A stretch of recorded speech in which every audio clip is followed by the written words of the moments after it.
Hello, welcome everybody to the live stream. I'm sorry I wasn't here last week. My computer went completely off. But thanks to some brilliant people, my computer got fixed this week and it's been upgraded. Before I bring in my guests today, I'm going to update you, show you something. I'm going to start promoting independent businesses in Bridgend. So if any independent business wants to come on here and have me promote them during the live show, happy to do it. It's for free. I don't ask for anything in return. Today, I'm promoting Bridgend Indoor Market. So as you'll see at the bottom, we've got a ticker going across with all the stalls that's in there. And to be honest, I was quite surprised how many they were. So before I get started, is my volume and camera okay on everybody else's side? Because I can't really tell myself.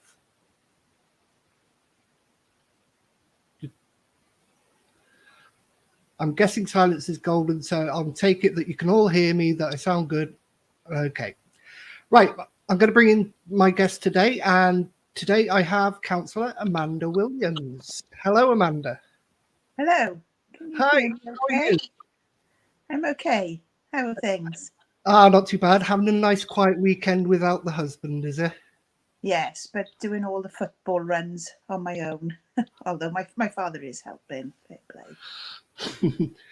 Well, got a lot to talk about. Last week we were supposed to be joined by Steve Easterbrook. He's got the Mayor's Civic reception today, so I gave him the night off so we can have a good time at that. We were going to discuss planning because Sunnyside affects him and Park Derwin, Getha Castell and Tremor Castell affect Coity, and I thought that we'll have a chat about that today. But we're going to start off with scrutiny. Now, not many people be aware what scrutiny committee does. So if you could just give us a rundown on what the scrutiny committee is. There's 3 scrutiny committees in BCBC. There used to be Scrutiny Education, Scrutiny Social Services and Scrutiny Communities, but they're now Scrutiny 1, Scrutiny 2 and Scrutiny 3. There's also Corporate Scrutiny. I'm chair of Scrutiny 2, where you predominantly look at social services issues. However, we can take other issues as well. So we can look at anything really if some of the other scrutiny committees are busy. I'm also on corporate scrutiny. Now, scrutiny committees, for example, in social services, when I chair a scrutiny committee meeting, we look at the Care Inspectorate Wales reports that come in for our children's homes. We look at sickness rates, for example, in the department. We've had a look at things relating to COVID. We look at, we have reports coming to us, but we set our own working programme. So we've got a forward work programme and we as a committee agree what goes on that programme, what we want to look at. There are other things that come to us that we don't get a choice about, rightly so, and that's the budget. So we all look at the budget, but we only this year, last year we looked at the whole budget, but this year we only looked at our areas of the budget. So I was only looking at the social services element. So everyone on my committee were only able to ask questions and look at the social services element. We weren't able to ask questions on the communities element or the education element. But because I'm on corporate scrutiny, everything that goes on in the scrutiny committees gets fed up then to the corporate scrutiny as well. So we look at everything again as a whole. And then we make recommendations to officers and to the cabinet on things we feel we want, if we want more information, if we want them to consider things. We make the recommendations. If we say we don't want to cut these services, we feel that it would be detrimental, we can put a recommendation into cabinet as a scrutiny. We can write to Welsh Government about issues as a scrutiny committee, and basically that's a summary of what we do. So what are the actual powers of the scrutiny committee? Do they get to say, no, you can't do this, and then That's it? Or do they just only make recommendations? We can only make recommendations, but what we're there to do, scrutiny is there to ask questions, and it's in the public domain, so we can ask the questions that we want answers to, so the public can see what's going on. It gives us an opportunity to ask the relevant, important questions about services and to get as much information as possible. So it is a good tool. The problem is sometimes the way we get information, it's often too late to make recommendations to Cabinet. For example, I was on corporate scrutiny this week, and the papers we were looking at had already gone to Cabinet and already been decided. So it was a bit late for us to then make recommendations to Cabinet. We were able to pour through it and ask questions and make recommendations. For example, we made a recommendation that we would contact Welsh Government over a certain issue, and we would write to them, the chair would write to them. But we weren't able to put this information, and quite often as well, sometimes the information comes to us quite late, because the report we were looking at in corporate scrutiny this week went to Cabinet in January, and then it came to us beginning of March. So it was a pointless exercise then to make recommendations on it. But we should be there as as members, as the councillors, and asking all the questions and putting it to officers, getting as much information as we can, and then feeding back our recommendations to Cabinet. Hearing that sometimes you get the report too late, I think the Cllr contract didn't get scrutinised until after it was signed, I believe, back in 2017. I think it went to the scrutiny committee after the Cabinet had signed the deal, because it didn't go to full council for the vote. It was the Cabinet that decided. Does that make then the scrutiny committee rather pointless, because you're scrutinising after the fact rather than before? Sometimes it does, and you just feel like, why am I here? I'm wasting my time. I should have been looking at this first, because it seems like a done deal then, and you're only given the opportunity to ask questions afterwards. So we should be getting the information first, and we should be making the recommendations before everything goes to Cabinet. But what scrutiny can also do is, if something goes to Cabinet, we've got a call-in process. So as long as you've got the agreement of one of the people of the scrutiny committees, and you've got, I think it's 10 signatures, including the chair, you can call in a decision and bring it to scrutiny. So that a classic example of that was the sports pitch hike, the increase of the rental for local clubs. That was called in. I was one of the signatories on that called it in for scrutiny. So we then had a specific scrutiny meeting to discuss all of that and to ask questions, and that was beneficial because the stance taken then changed, and there was the option to look into asset transfers, and there were no hikes at the time. So, and it gave the public an opportunity to come in and speak as well. That's good. Are the public able to put questions for the scrutiny committee to ask of something? No, at the moment everything is on. It's online, so there are no public. You can, certain meetings, the open public meetings, you can come and sit in the gallery when we're in council chamber, and you can watch, but you can't actually participate. So if for example somebody in Coity though contacted me and knew they had issues, well, I'd know that myself, and I'd know to ask those questions, but only if I'm sitting on that right committee, because I couldn't ask them in education committee or communities committee because I'm not on those committees. However, I'm lucky as a chair, I can ask them in corporate scrutiny. So I can cover all areas.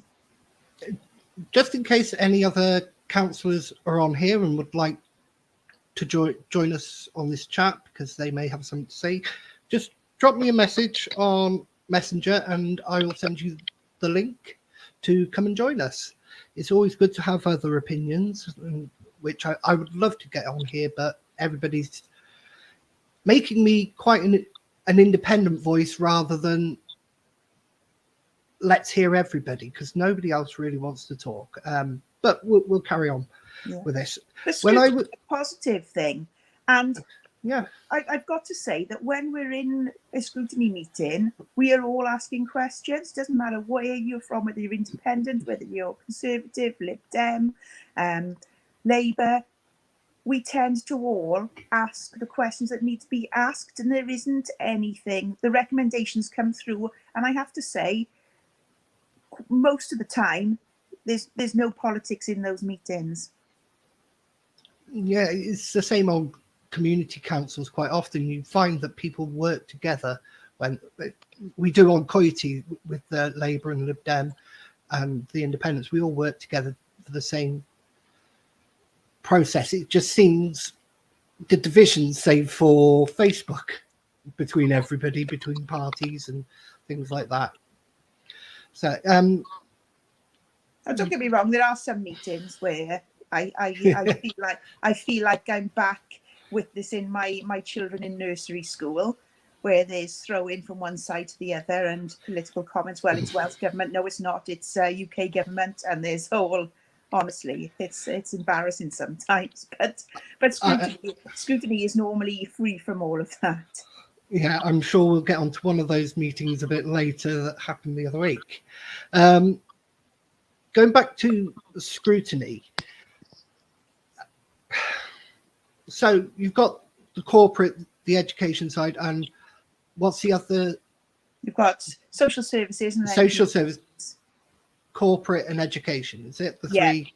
No, there's four. So you've got corporate, and then you've got scrutiny 1, which predominantly deals with education, scrutiny 2, which is predominantly social services, and scrutiny 3, which is predominantly communities. So those are the three main directorates. The other directorate in the council is the Chief Executive's directorate that picks up everything else. So that gets covered in the corporate scrutiny. So how many members sit on a scrutiny committee? Oh, now you're asking me. I couldn't tell you. You know we're talking about scrutiny. I've never ever chaired a full scrutiny committee where everyone's been present. So not even in these days of hybrid or online. No, we have the same people who don't turn up constantly. You never send apologies. You have others who turn up, and you have some who participate, some who don't. The last scrutiny 2 committee meeting we had, it was quite hard to chair because nobody was asking questions, and it was on about mental health as a result of COVID and what we're doing to support people in the community, because obviously mental health is a big issue, and COVID has played a massive part on that, and also about staff and how they've dealt with everything. And I felt like I was asking all the questions. It was just me reeling off all my questions, and people weren't willing. We had the odd question, but they weren't much. And we had the health board in as well. And it's embarrassing when you bring in everyone to these meetings and nobody's got anything to ask. And you think then it doesn't look too good. And we have other meetings where we're worried if we're correct. Have we got enough people? And corporate scrutiny this week was a prime example. In the pre-meet, we weren't sure if we were going to be correct for the meeting. Thankfully we were, but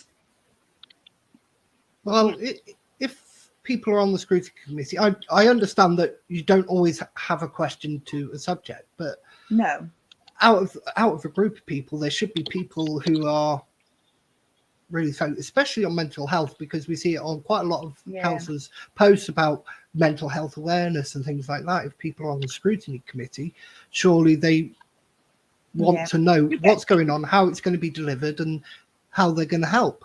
You get the same people who ask questions every time, and it's, you know, from different parties, different groups, and you know, the same people from each of those groups will turn up and ask questions, but and they'll ask very good questions, but sometimes they are genuinely unable to make a meeting. So of course you've lost those people who normally speak.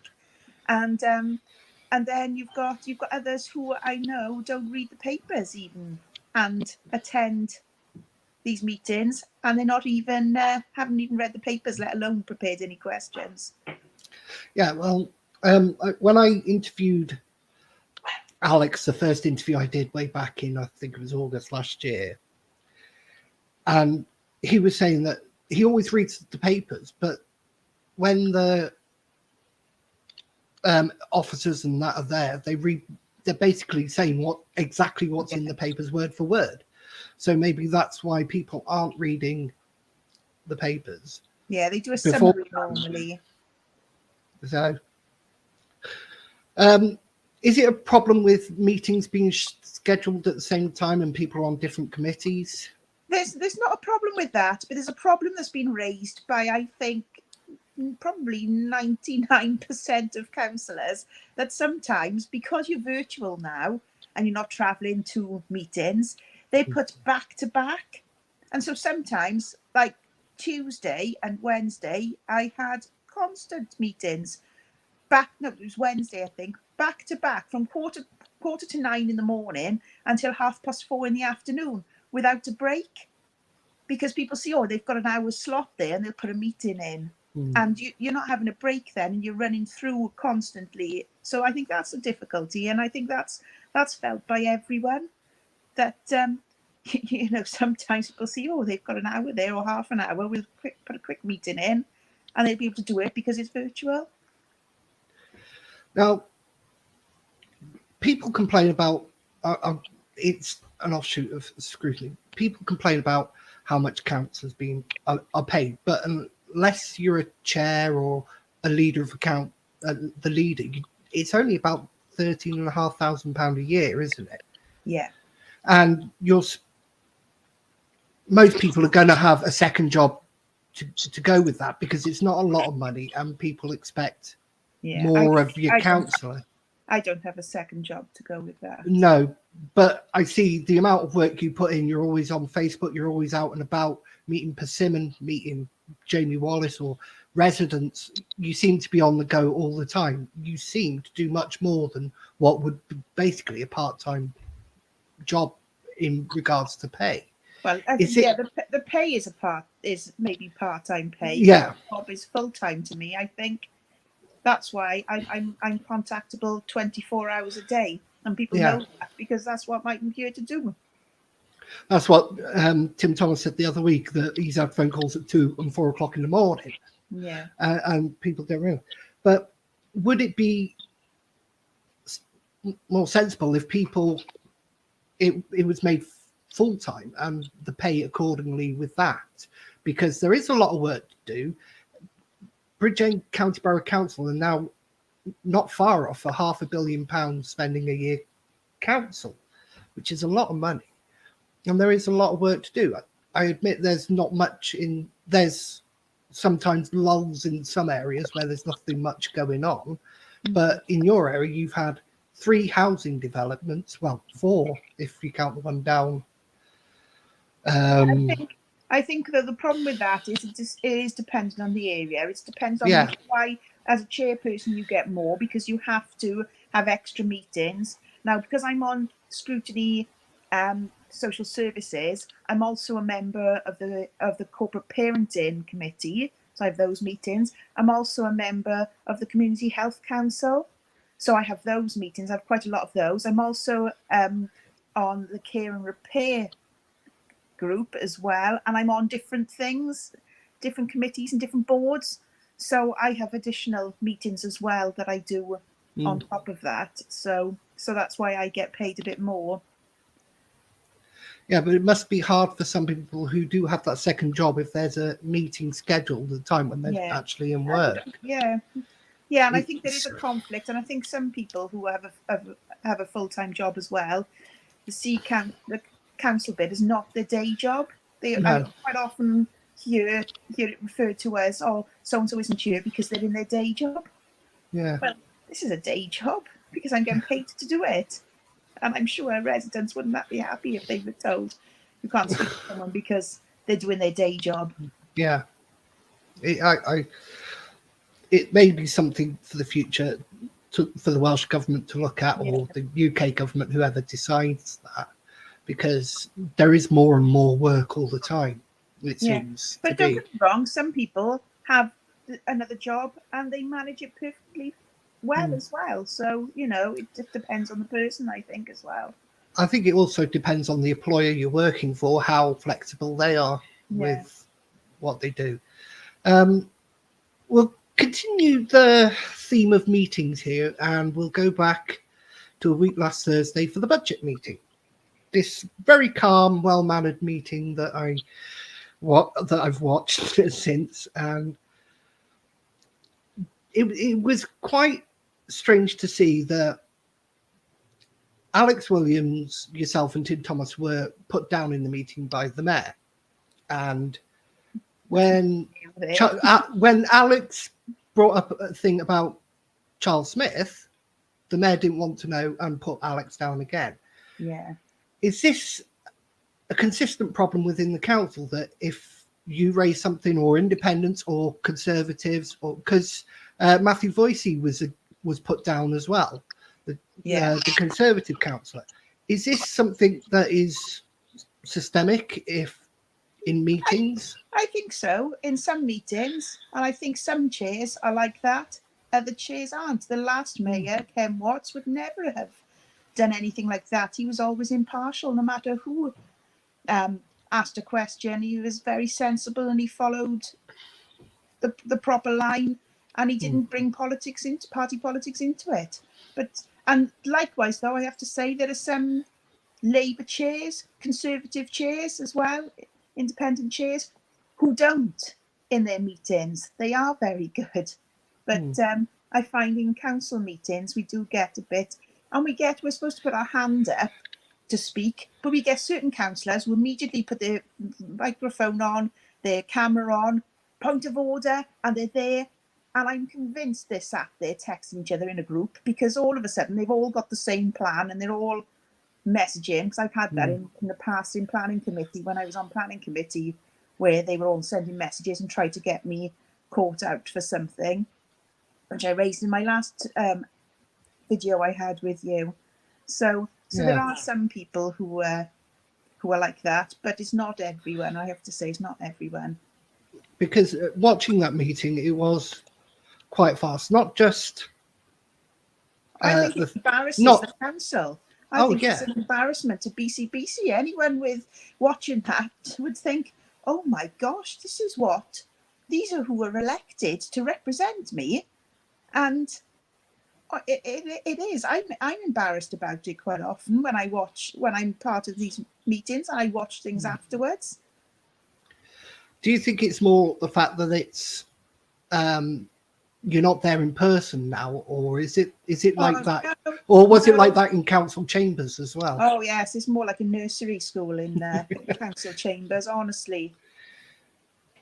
Because it was farcical. At least when you're on the devices, you get the odd person, the same people who will put their microphone on and their video and think it's okay because they're important enough to just comment and butt in. But when you're in council chamber, you can't mute everyone's voices. Everyone can talk and jeer, and you get jeering. You get, like you see on the TV when you're looking at Parliament, you get the same sort of behaviour sometimes. But then you get other meetings that are quite sensible and everyone's working together. It's just strange, but a lot went on in that meeting. Tim was trying to get some answers to some questions, and apparently it wasn't the time to discuss how much something was when it was about a budget, which is strange to me, because whether you're voting for something for or against, you want to know the details. I asked questions as well. I asked about one of my questions, and I was put down by the mayor when I was asking my question. Said, "Oh, this has nothing to do with council tax." When it was a valid question. I was asking about the in Park Derwin, for example. There are a lot of people who have done the right to buy scheme, and they've only bought a certain percentage of their mortgage because they can't afford the full mortgage, and yet they're getting their council tax is based on the full value of the house, whereas if they were buying that house outright, they would only have had a mortgage if their mortgage is only worth a percentage of the house value. So it was a valid point, because I was just asking for clarification as to whether they would be included in this money back scheme for those in the lower banded houses, because whilst their house value puts them in a higher bracket, so they pay more council tax. Yeah. Really speaking, they should be in a lower bracket because they've only got a share of so much of the house. So I feel they're being penalised, and they're paying a lot more than somebody else. Say they've got £100,000 stake in the house, and somebody else then with £100,000 house, they pay a lower band. They pay less council tax, whereas those with only 50% share, which is the same amount, they have a they pay quite often double the council tax. Yeah. The other thing Alex was saying on the day was that you really only had less than 23 hours, he said it was, to actually come up with an alternative budget. Yeah. When you get the budget, do you get it whole broken down line by line of what goes out, or is it just this total figures go to this department? When we get the same papers that go live for everyone to see, for the public. We get what's in the paper bundle that goes out to the public. We don't get anything else. Alex asked for a lot of information and was told that it wasn't there, it wasn't available. So how we could make a decision on when we were told the directors wouldn't hold this information, they wouldn't have that, I think it's well, how are they making that information? Exactly. How are they making that decision? Exactly. And I asked the other question because I was concerned about the fact that they were going to increase the charges for the Race for Life events and community events on the pitches. And I just think that, again, is scandalous. Now, I've been running events for about 15 years in Coity, and Cadw don't charge us to use the castle. We clear up the rubbish after us, and it's back to normal. And yet BCPC told me they've got to charge 120 odd quid for somebody to do a Race for Life because they've got a litter pick. Well, no, you give that responsibility to the organisers. You don't charge them for it. And then to charge children as well, and then to charge community groups to go and have a community event. Again, I think it's another thing we shouldn't be doing. We should be encouraging people to meet outside, encouraging people to have these community events, because again, talking about mental health, it's all a positive, and it'll be a win-win for the council when they haven't got to pay so much out to support groups because they haven't had the opportunity to go out and meet others. The other thing that was brought up on Facebook about the charging for the event, is it per event or is it per field used? Because that wasn't made clear at all. No, and that's why I was asking, because different venues will have different. If you're hiring something the size of my front garden, it's going to be different to if you're hiring Newbridge Fields. Yeah. So. Well, the cost of maintenance and clear up would be vastly different to say Pendray Fields and Newbridge Fields or anywhere like that. It depends. So not only are they asking you to prepare an alternative budget within 23 hours, you don't have everything that goes along with it. So you can't say, well, do they actually need this much? How much did they spend last year? What amount was wasted? Where was it wasted? Or how can we make improvements? But I've asked for the past 5 years, I've asked for how much are they paying to bus children to Coity Primary School because there's no safe routes, there's no pavements to the school. So some children in the village get a free bus where they can see the school from their house because there are no pavements. For example, on Heel Spencer, because it's a dangerous road with 40,000 cars cutting through there. And yet those children will get a free bus, which I'm not taking that away from them because it needs to be safe. But if they looked at how much they're paying there and how much a pavement would cost, there could be a saving there. But they don't. And when I asked how much the bus is costing, they couldn't tell me. They didn't know. So, when I asked for other things, you know, how much you spending on the buses to bus the children to Pencoed Comp from Park Derwin, when most of the children these days are going to Bryn Teg School. Oh, they don't know. When you're looking at certain cap transfers, I think Litchard Park was an example. And you speak to the sports clubs, they're all paying different. There's no set fee. So how do you know how much something is? Unless you get that breakdown per cost, you can't really figure your budget properly. It's just this is our estimate, and this maybe that's why every year for the last 5 years they've had an underspend. Yeah. But the way this the council's going, their budget will be £500 million by the next election cycle. Yeah, 500 million. 500 million, not billion. That would be brilliant. We could have everything then. But yeah, 500 million. That's £500 million for a council of 140,000 people. Yeah. So you can't imagine what would Cardiff and Swansea's be. Cardiff, what? 1 million people in Cardiff. But then an example as well is that we pay the Bridgend, we pay some of the highest council tax in the UK, and yet I think we're bottom but one on how much, for example, for education, how much the schools get from the education budget that comes down from Welsh Government.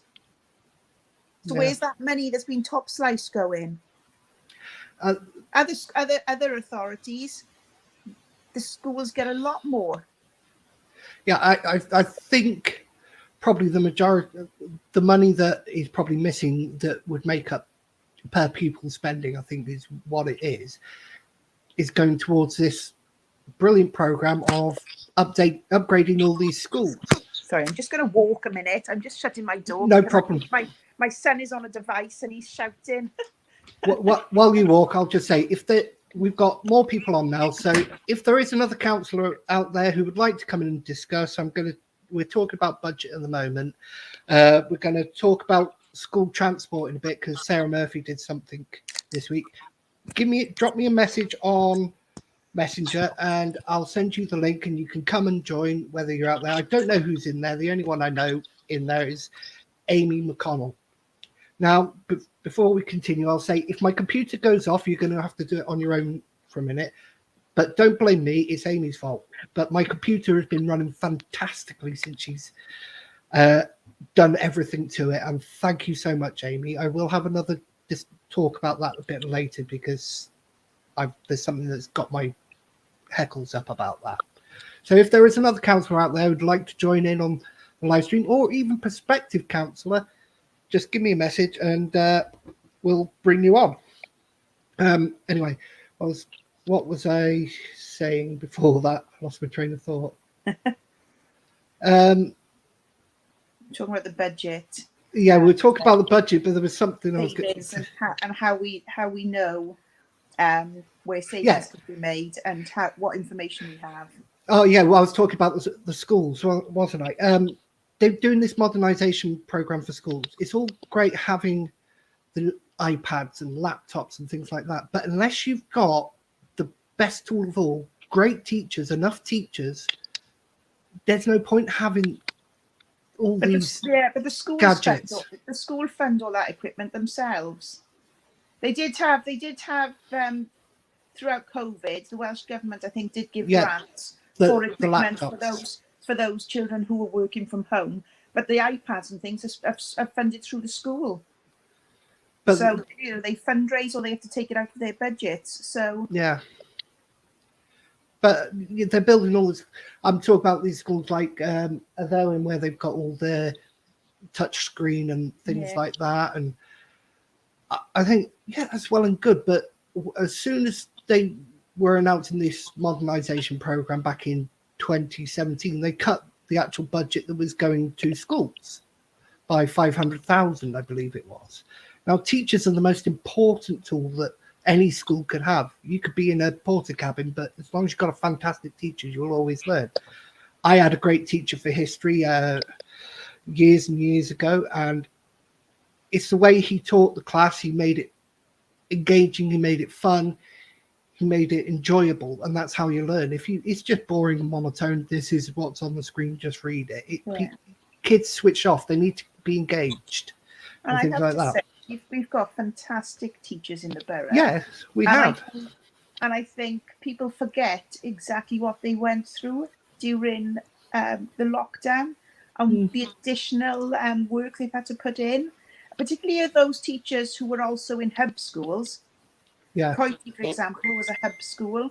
Bryn Teg was a hub school for a small, short amount of time as well.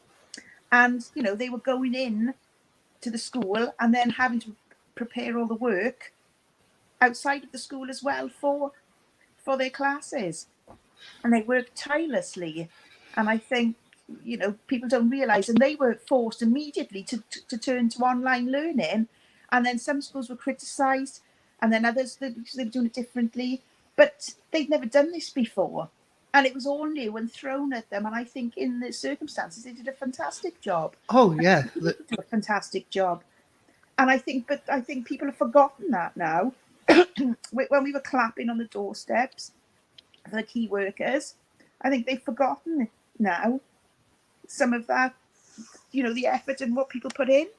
Sorry, I'm just going to have a quick drink in a second. No, it's okay. Carry on. No, I think it is. We've forgotten what the key workers done, whether they were teachers, whether they were NHS workers, taxi drivers as well. Anybody who was out during a pandemic that were helping people with their daily lives as best they could, even shop workers and things like that. People have now forgotten because we're coming to the end of pandemic with the announcement of all COVID rules are going on 27th March, I believe, in Wales.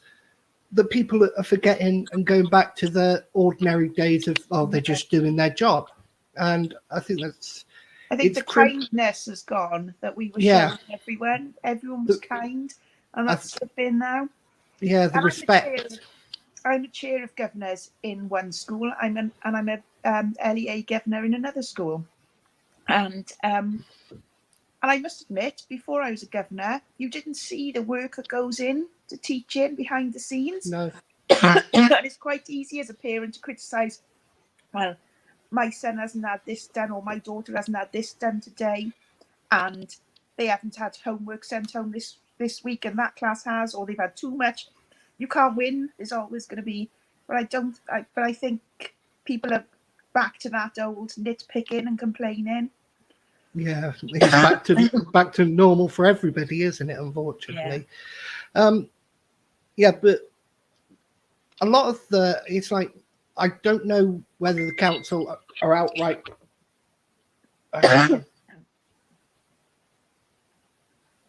2 seconds. So just have a drink. I don't know why I've got a video come through from Ian Williams. If you're there, Ian, thank you. I don't know what the video was. I'll play it later unless it's something you know.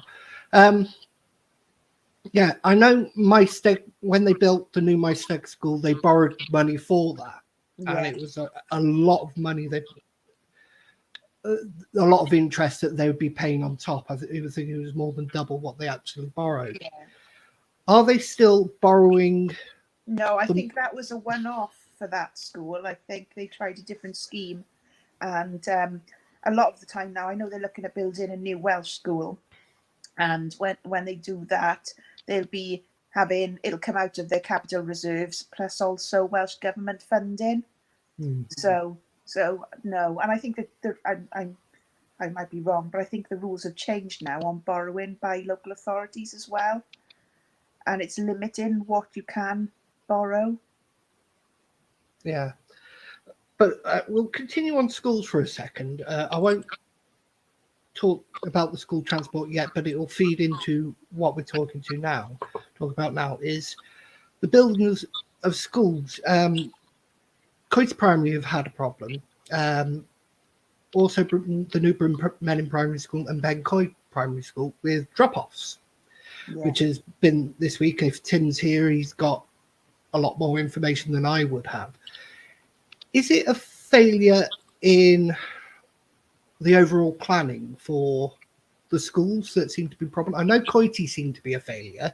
Yes. But right. My background is law. I've got a law degree.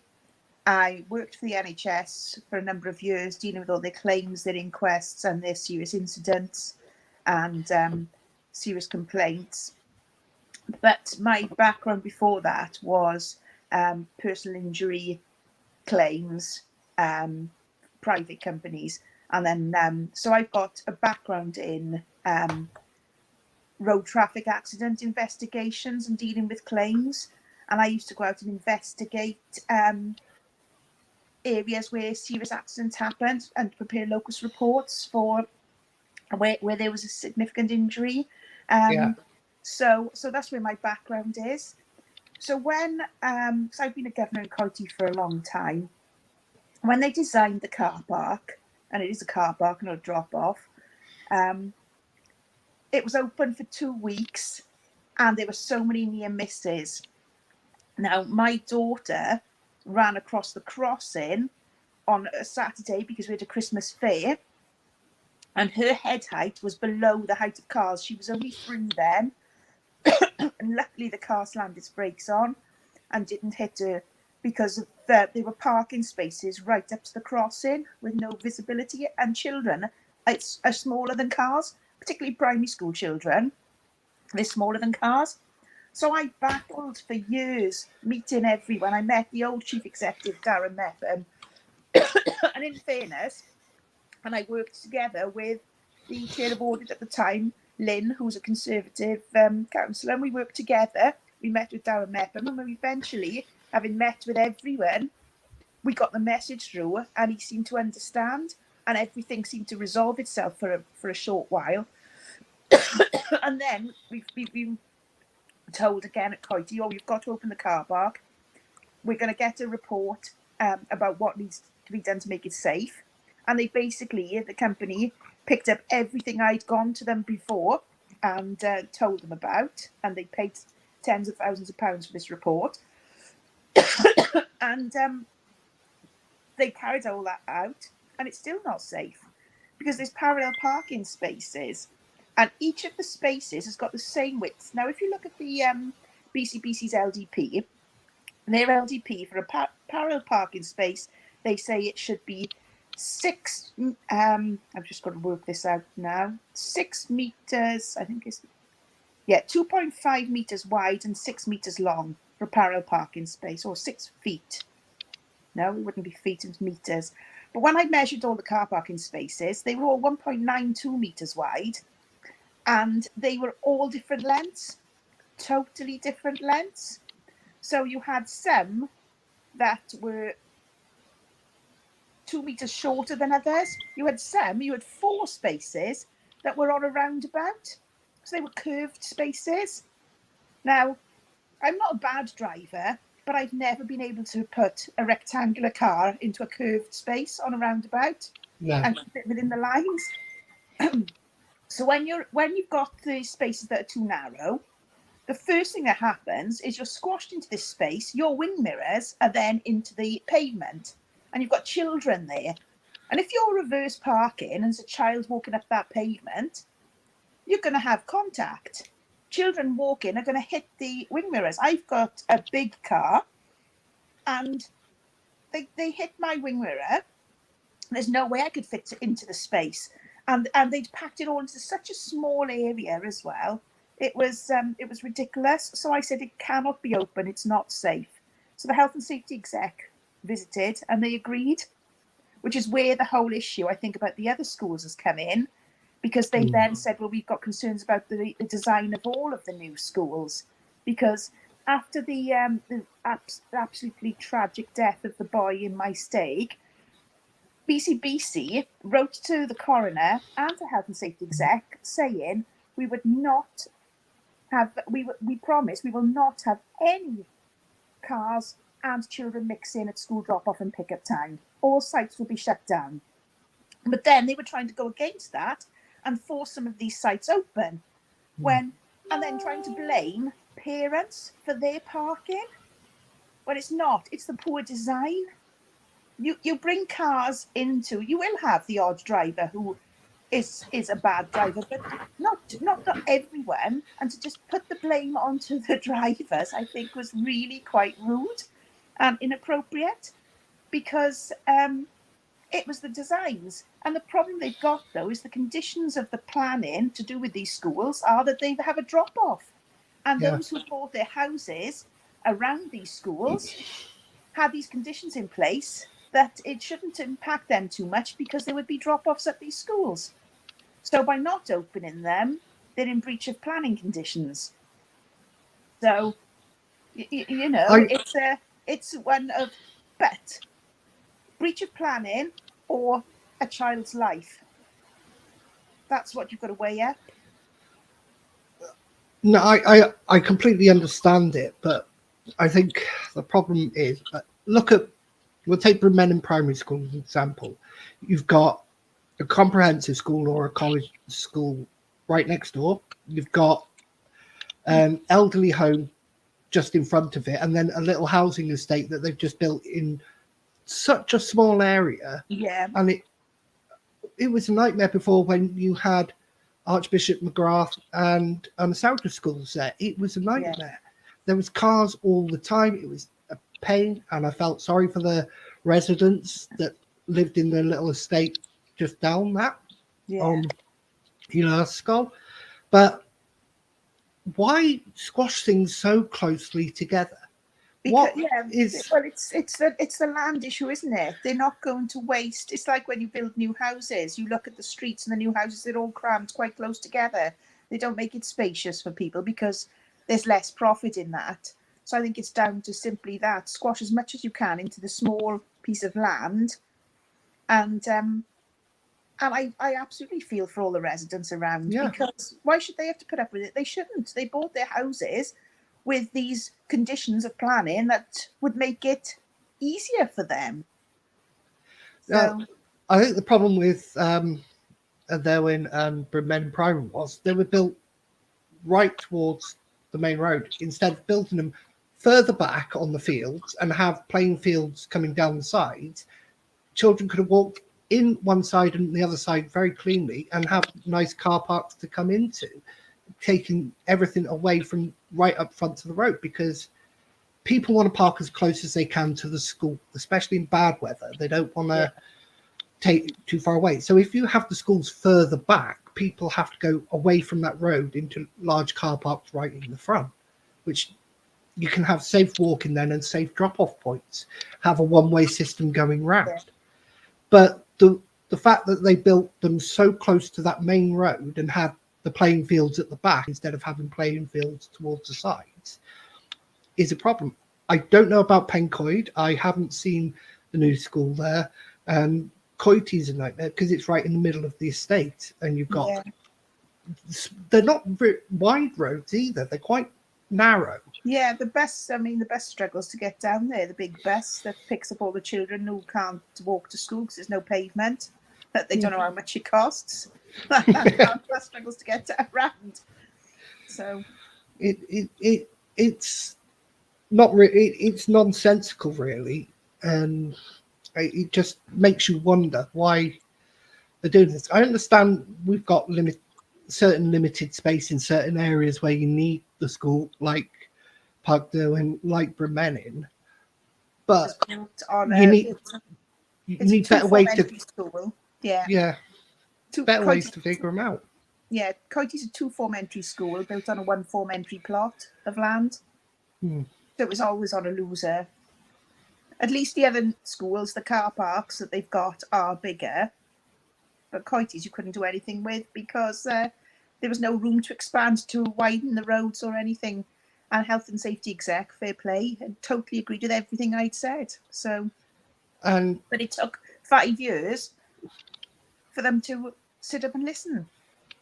And I understand they also had the calculations wrong for the amount of children that would be in Park Derwin for the school. Yeah. And that's changed now. Yeah, when I was on planning, I put myself forward to work with officers on the number of people attending schools. So I sat down with them, with officers, and we went through the figures. We went through Broadland's figures, we went through Coity figures, and they were saying at the time that 1 in every 10 houses would have primary age children in those houses.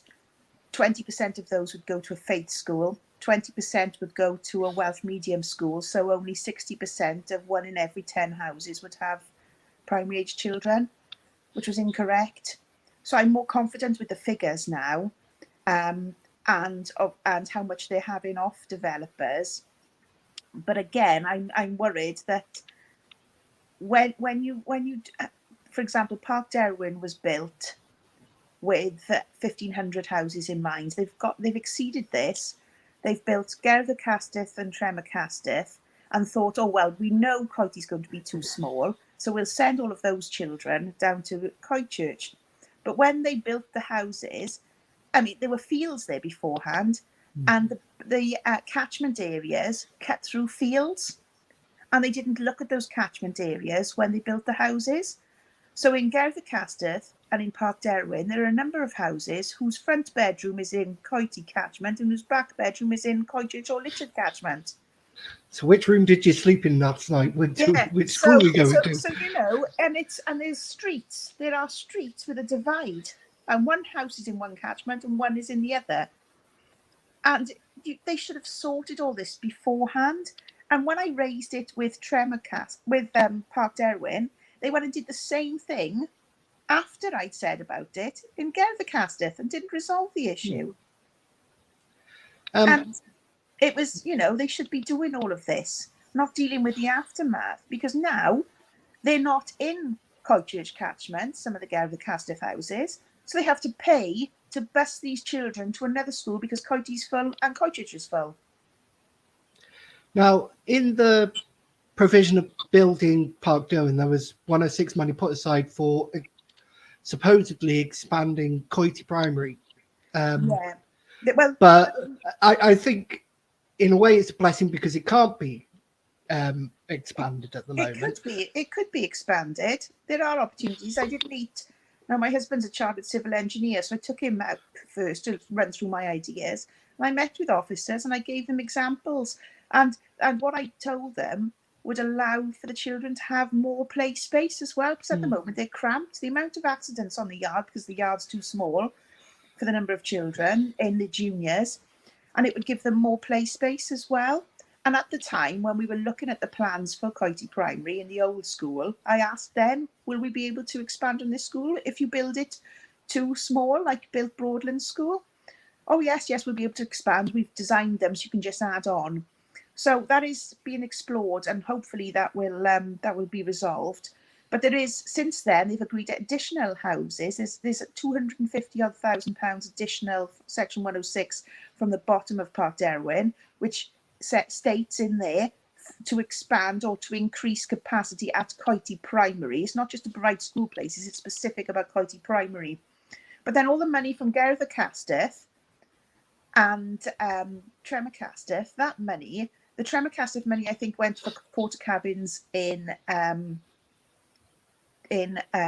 Christchurch, but the money from Cllr Castell is still there, the education element. But I think BCBC wanted to take that money and put it into the Welsh school instead.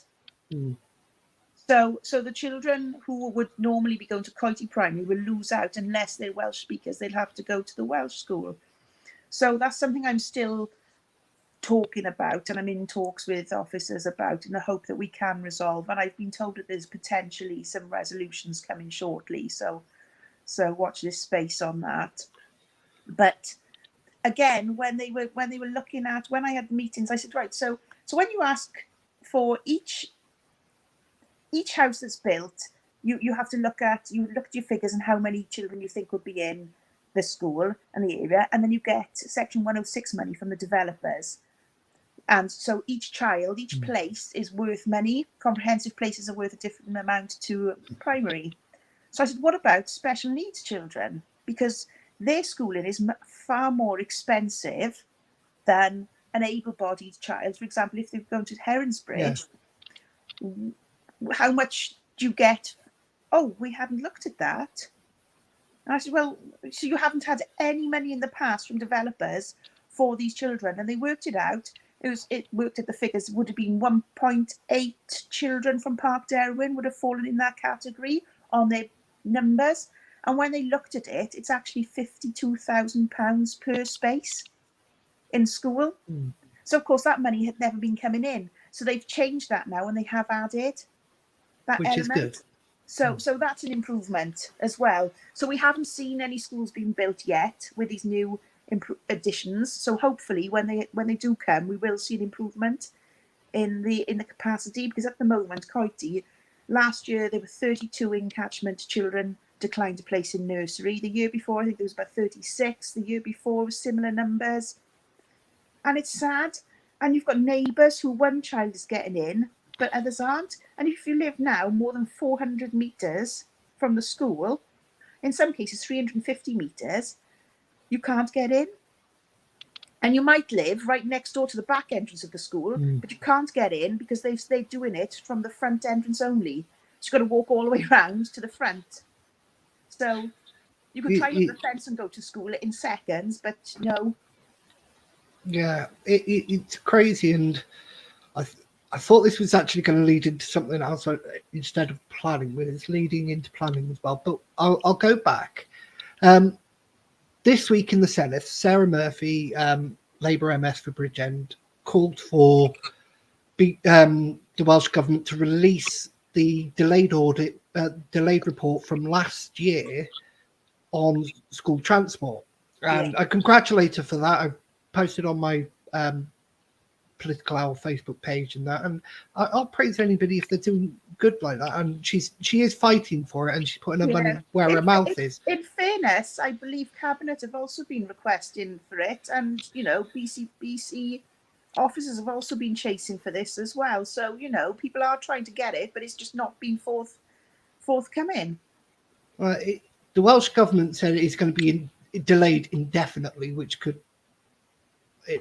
mean at any time within the next government it might not be released. But BC did go beyond what the policy recommended and actually had it to what the original policy was of 3 miles. And is it 3 miles for comprehensive, 2 miles for but it used to be 1.5, or it used to be and 2 miles, but no, it's 1.5 miles now. I think I'm trying to remember. And it used to be 2 miles for comprehensive, but they now want to increase that, which is what the Welsh Government's guidance says. So other authorities do that. But the problem, I've got concerns with that, because, and I've raised these with the Director for Education, because if you look at Park Derwin again as an example, a lot of the people moving into Park Derwin, they're new houses. They're not familiar with the area. No. And quite often the infrastructure outside of there isn't in place. There's no buses. There's no buses through Coity at all. They've all been cut. So you have to walk everywhere to find another bus. You have to walk to Brackler, or you have to walk to Litchard Cross. Yeah. And when you walk into Litchard Cross, there's no pedestrian crossing points on Litchard Cross. Now, I lived in Litchard. I grew up in Litchard. I went to Litchard Primary, and then I went to Bryn Teg.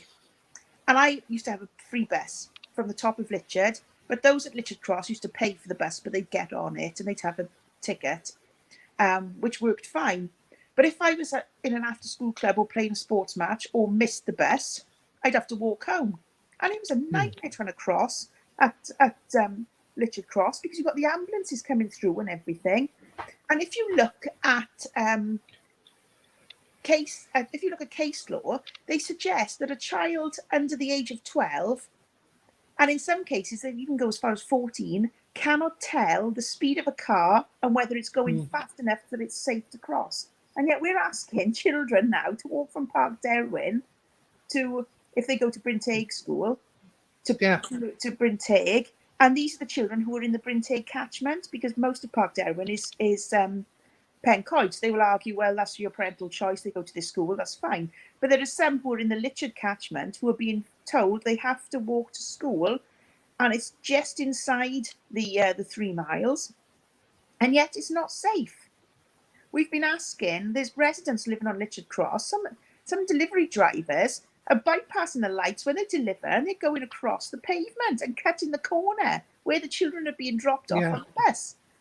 And there's going to be an accident there. We've been asking for bollards, and the Community Council have said they'll pay for them. Yeah. But but BCBC said, "Oh, we'll pay for them, but we don't know when it'll be done." But it's a few £100s, and the community council could be in by now. But Oh, they could do well. politics and who owns the good news story and who owns that we've done it. It shouldn't be about that. This is children's lives. This is elderly people's lives. Because my elderly neighbour next door, she walks to Litchard Cross to get a bus into town. She shouldn't be having to do that for a start. It's a fair old walk from Coity to Litchard Cross, and then she's struggling to get across the road because there's no pedestrian crossing points. And No. So I've raised with the Director of Education that these children quite often don't know the area either, particularly the younger children who would have been going to primary school and potentially walking in the year 5 and year 6, but then immediately being asked to walk 3 miles at 11. And in the dark, by the time they walk home, it's dark and it's lonely. And some of the routes they were given were through residential streets, not the main roads, because it was quicker. And I said, well, that's not acceptable. They shouldn't be going off the main routes because it's not safe then. If you're walking down streets, residential streets, off the main routes, those 11-year-olds, 12-year-olds are putting themselves at risk. I wouldn't let my children do it. And I totally feel for all those parents who are faced with, how do I get my children to school? Yeah, it's something that is a problem. And the community council, I think it was either before the summer break last year or September last year, after the summer break, that we agreed we'd pay for those bollards. We would have contacted somebody to put them in and they'd been in probably within a month, maybe 2.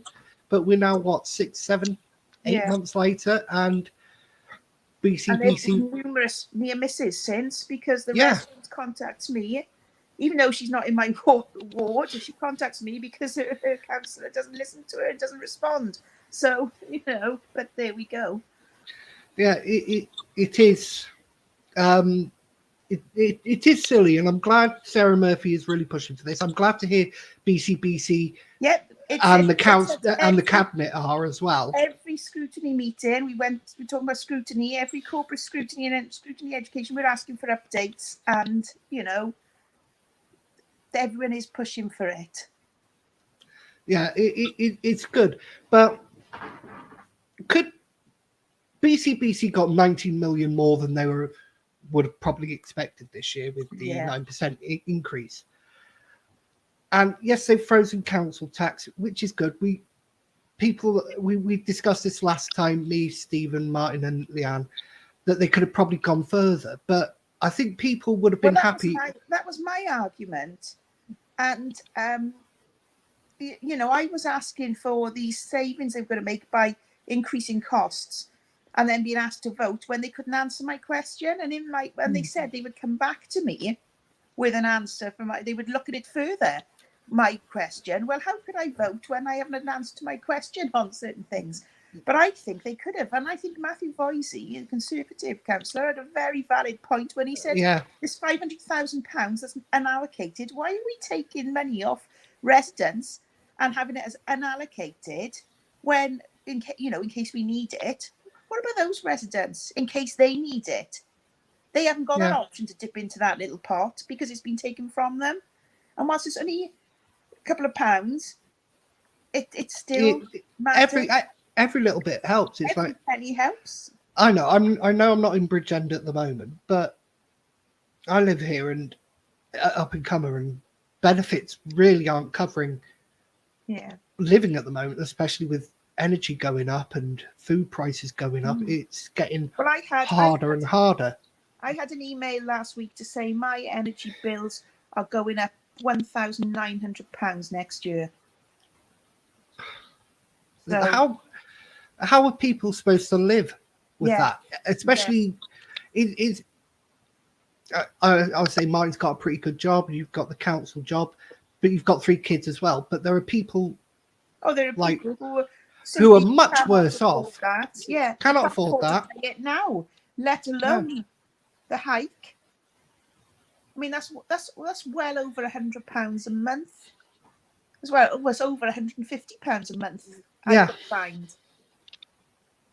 No, what I was going about on where they've got a lot more money, I think people would have probably understood the council freeze if the council was saying, right, this extra money, we're going to go back to the old system of the school transport within mileage to make it safer. Until this, we're going to push more for the budget, for the report to come out.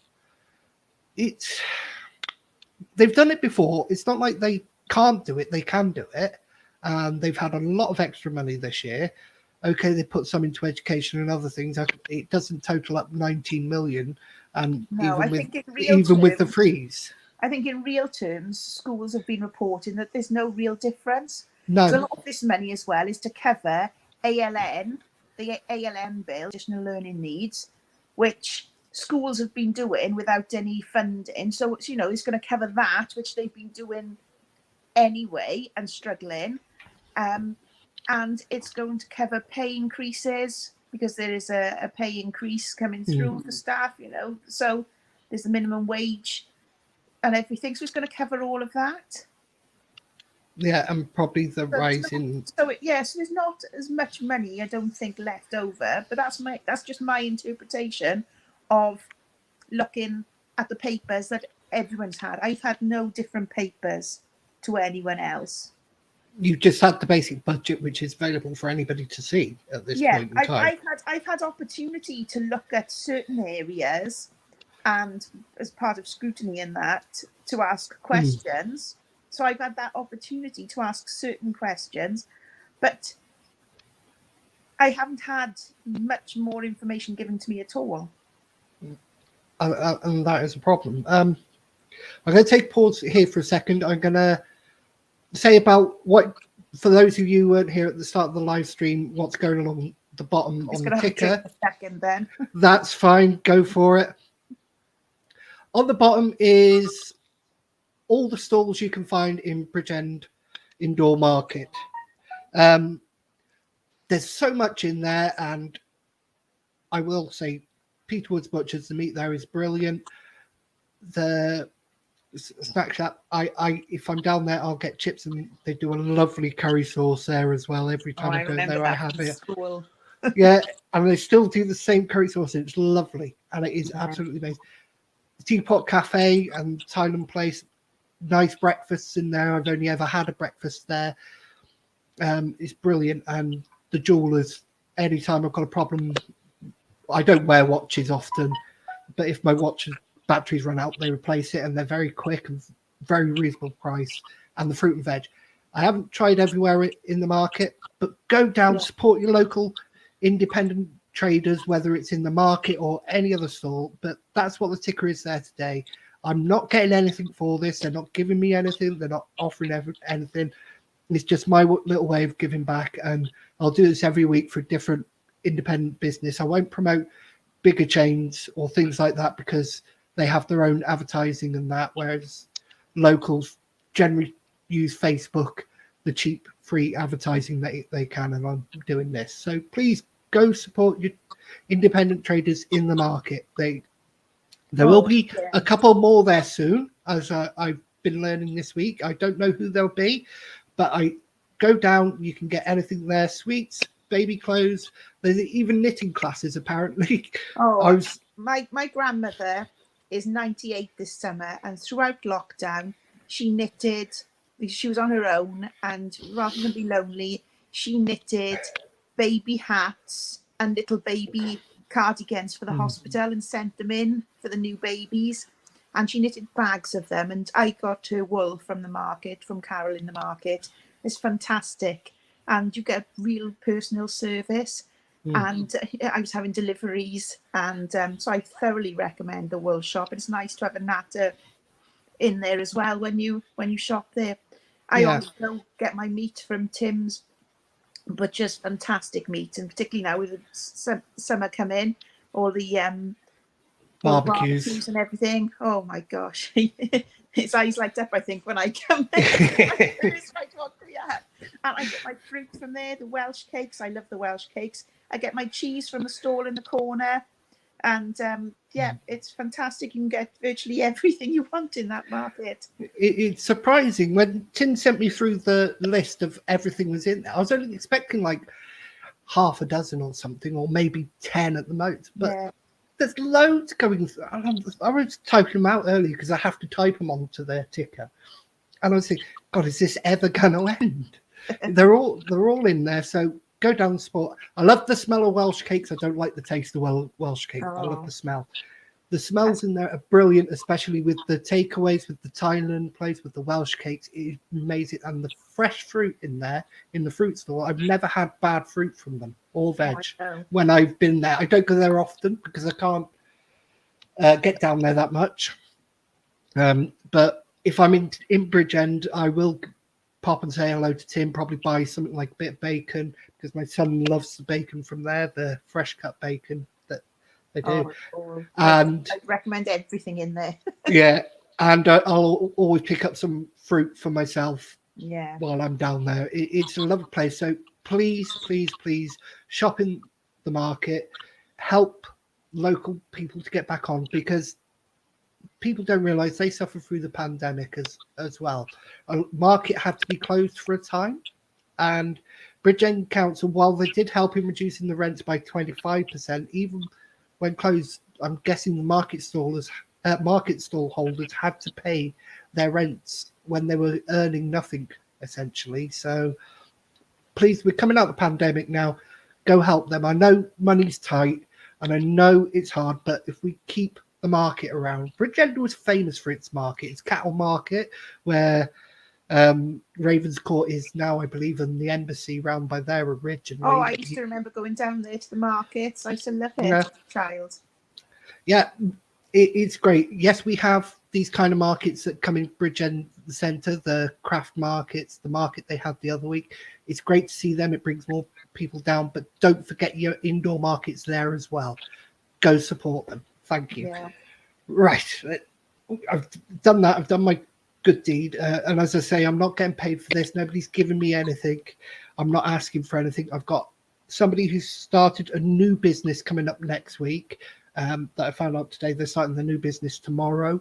So I'm going to help him promote that. So this is free for anybody who wants to advertise. I'll only do it on the live stream. If you want to advertise a charity event, I'm happy to do so on the page as well, but I won't advertise businesses on the page because it'll just get clogged up with people putting their businesses on the page. I'll do it on a live stream. I'll do a different one every week, or I might do 2 or 3 different every week. I don't know, but we'll see how we go. Anyway, let's get back to it. I think we'll move into planning now, because the LDP haven't been approved for the next coming years yet, has it? It's going to be approved in the next session, maybe, depending what the council makeup is like then. But it's going to have a big impact all across Bridgend. You can look at the LDP and look at Island Farm and the camp and other places within Bridgend, but we've got to learn from what's happened previously with places like Park Derwent is a classic example. Broadlands is a classic example. There's so much disruption. While it's nice having a bigger area and a lot more people in the community, it does cause a lot of disruption for the people who already live around those places. Yeah, what I would say about these new developments is you just need to have the infrastructure there first. You have to think about the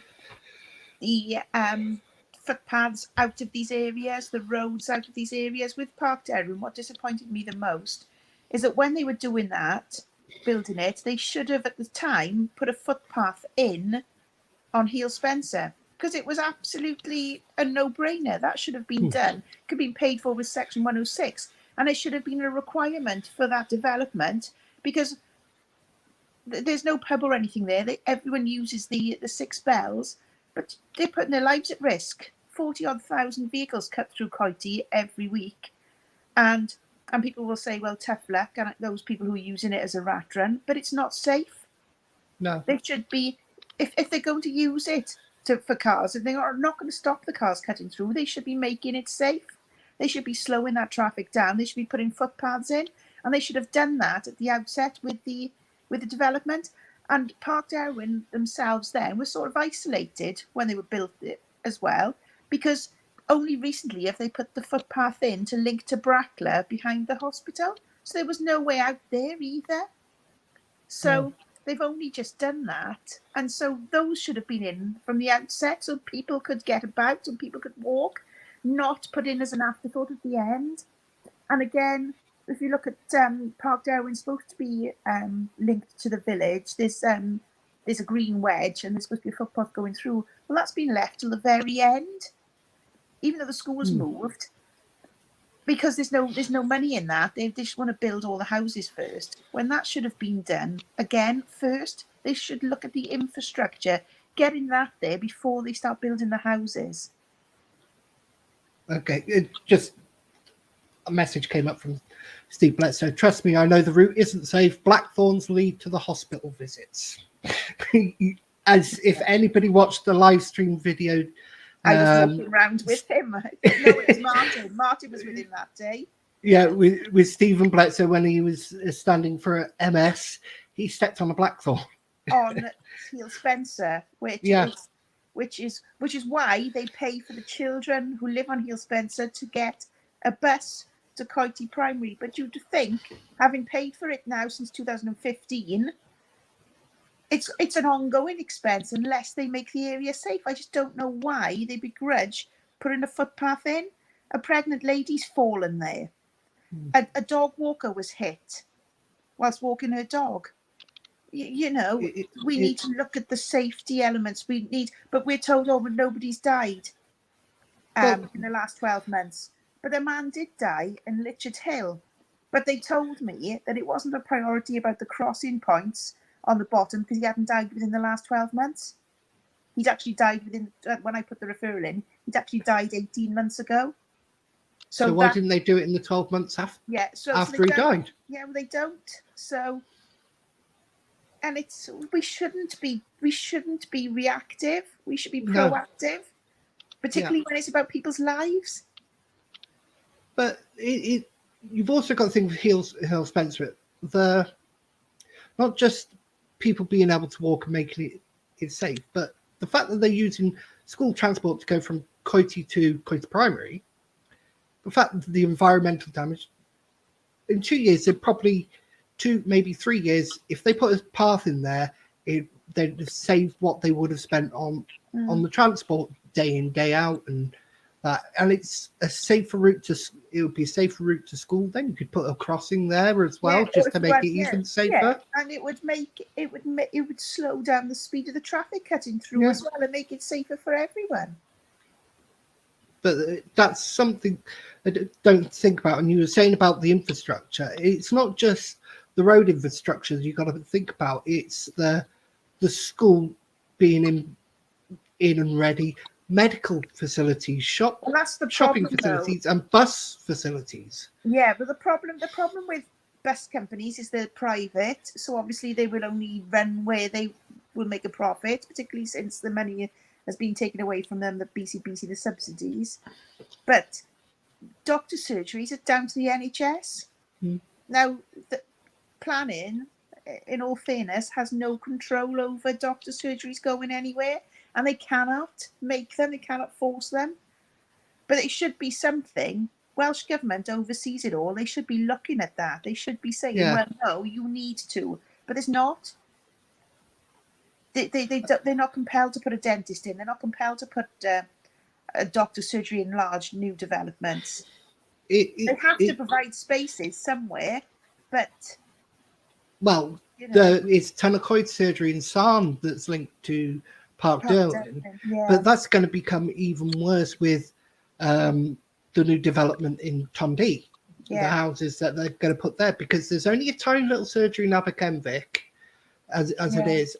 So everybody will have to go to Tondy, and it was bad enough because I lived in Onsaldra, how it went from my dad could get his repeat prescription the next day, but then he had to wait a week, and it was harder to then get an appointment and things like that. And Tanacoid surgery is excellent. I believe your mother was the manager there at one point, wasn't she? Yeah, she was the manager until she retired.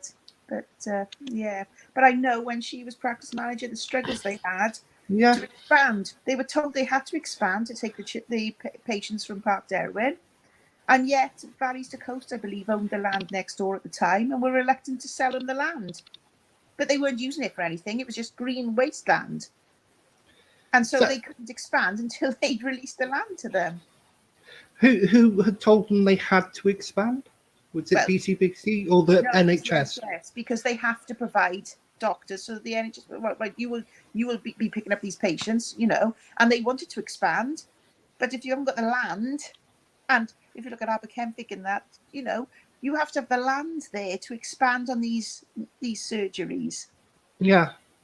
I don't know why they didn't speak to Tonacoid and say, would you like a satellite office, a satellite surgery in Park Derwyn, which may I don't know, they might have, but it's the NHS's decision. So and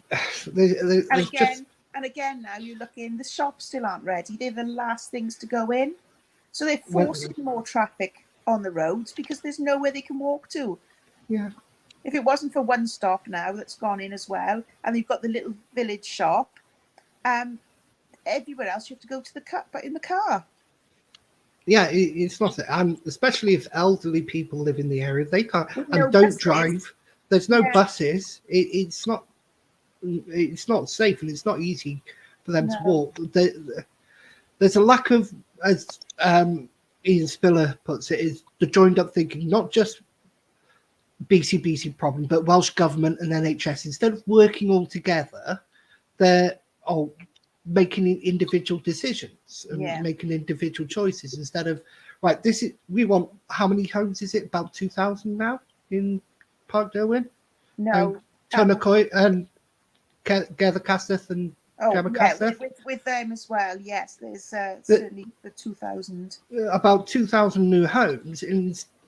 And there were originally 300 and odd houses in Coity, but they didn't look at the infrastructure for all of that. No. That does come down to BCBC, though, doesn't it? The infrastructure part. They put in the bypass. I remember that going in before Park Derwyn. I think it was about 3-4 years before that came in. But nothing else was really improved. No. It wasn't. You still had the industrial estate there, and when Park Derwyn went in, they cut off the end route to Coity, so you had to come, and then they put in the bypass. Yeah. Around the back of Coity. Yeah. Which doesn't discourage people coming over the common through Coity. And I can see why people do, because the Junction 36 is not fit for purpose. You queue there ridiculously. So I don't begrudge these people doing it, because they'd be in the car queuing for hours. It's ridiculous. The roads can't cope, but they should have thought of that. And we were told there was Welsh Government money coming to upgrade Junction 36, because it would come from Welsh Government as well. But they did have Section 106 from Persimmon as part of the development for Junction 36, but not for the roads around Coity. But that all needs upgrading, because if you come down from the valleys, Brinkethyn way, and by the Masons on the corner, you still can't get through if you go straight ahead. So no wonder cars are cutting over Coity, because you're just chock-a-block there. The roads cannot cope. Junction 36 cannot cope with any more traffic, and I think planners know that now. I remember before they put the lights in on your side of the junction, because the traffic used to queue up for miles because of the Pines and MacArthur and the cinema and Sainsbury's and all that. They used to queue for miles down the M4. And instead of, when they put the lights in, they just moved the problem from your side to the other side by the service station. Yeah. Because and now there's lots no of people cut through. Brinkethyn. No. So those cars are one out every so often. Yeah, and coming off the motorway. Which is why all the cars are forced through Coity. So so I'm not blaming the cars who do it. I'm blaming BCBC for not putting the proper infrastructure in place And then if they are going to force all those cars down Hill Spencer, at least not even put in a pavement in there to make it safe for all these houses that they've built on that road. Either that or block it, block the road. That's the only. Yeah, but where so I understand the argument, because where is that traffic going to go? It would cause mayhem. There needs to be a solution, but they're not willing to sit down and work out what that solution is because it's too difficult. So if it's too difficult, they don't want to think about it. They'll just ignore it. All the while the problem just grows and grows and grows, and then it will come to the wrong people falling out, and there'll be an argument, and something will happen. And unfortunately, it will take somebody dying killed before anything is done. But not necessarily one person being killed. It could take several people. Because if you look at Junction 36, I believe that it is the most unsafe road area in the whole of the borough, because there are more serious accidents at that junction than anywhere else in the borough. That was when I was on planning. That was what I was told the last time. I've been off planning now for a year, but I was told it was the most unsafe area. Well, it hasn't improved. They haven't improved it, so I don't think it would have improved at all. And they've had two deaths on the link road now that goes down towards Aberkenfig, and there's nothing there. No improvement. No, there's no pavements or anything there. You'd have to cross and go over the bridge that goes over the motorway, and then come up as a narrow lane, walking up from the Tourisha up towards Sainsbury's, which again doesn't have a footpath. No. And they want people to walk more or cycle more, but when you haven't got these safe areas for people to do that, they're not going to. They're going to keep using their cars. Yeah.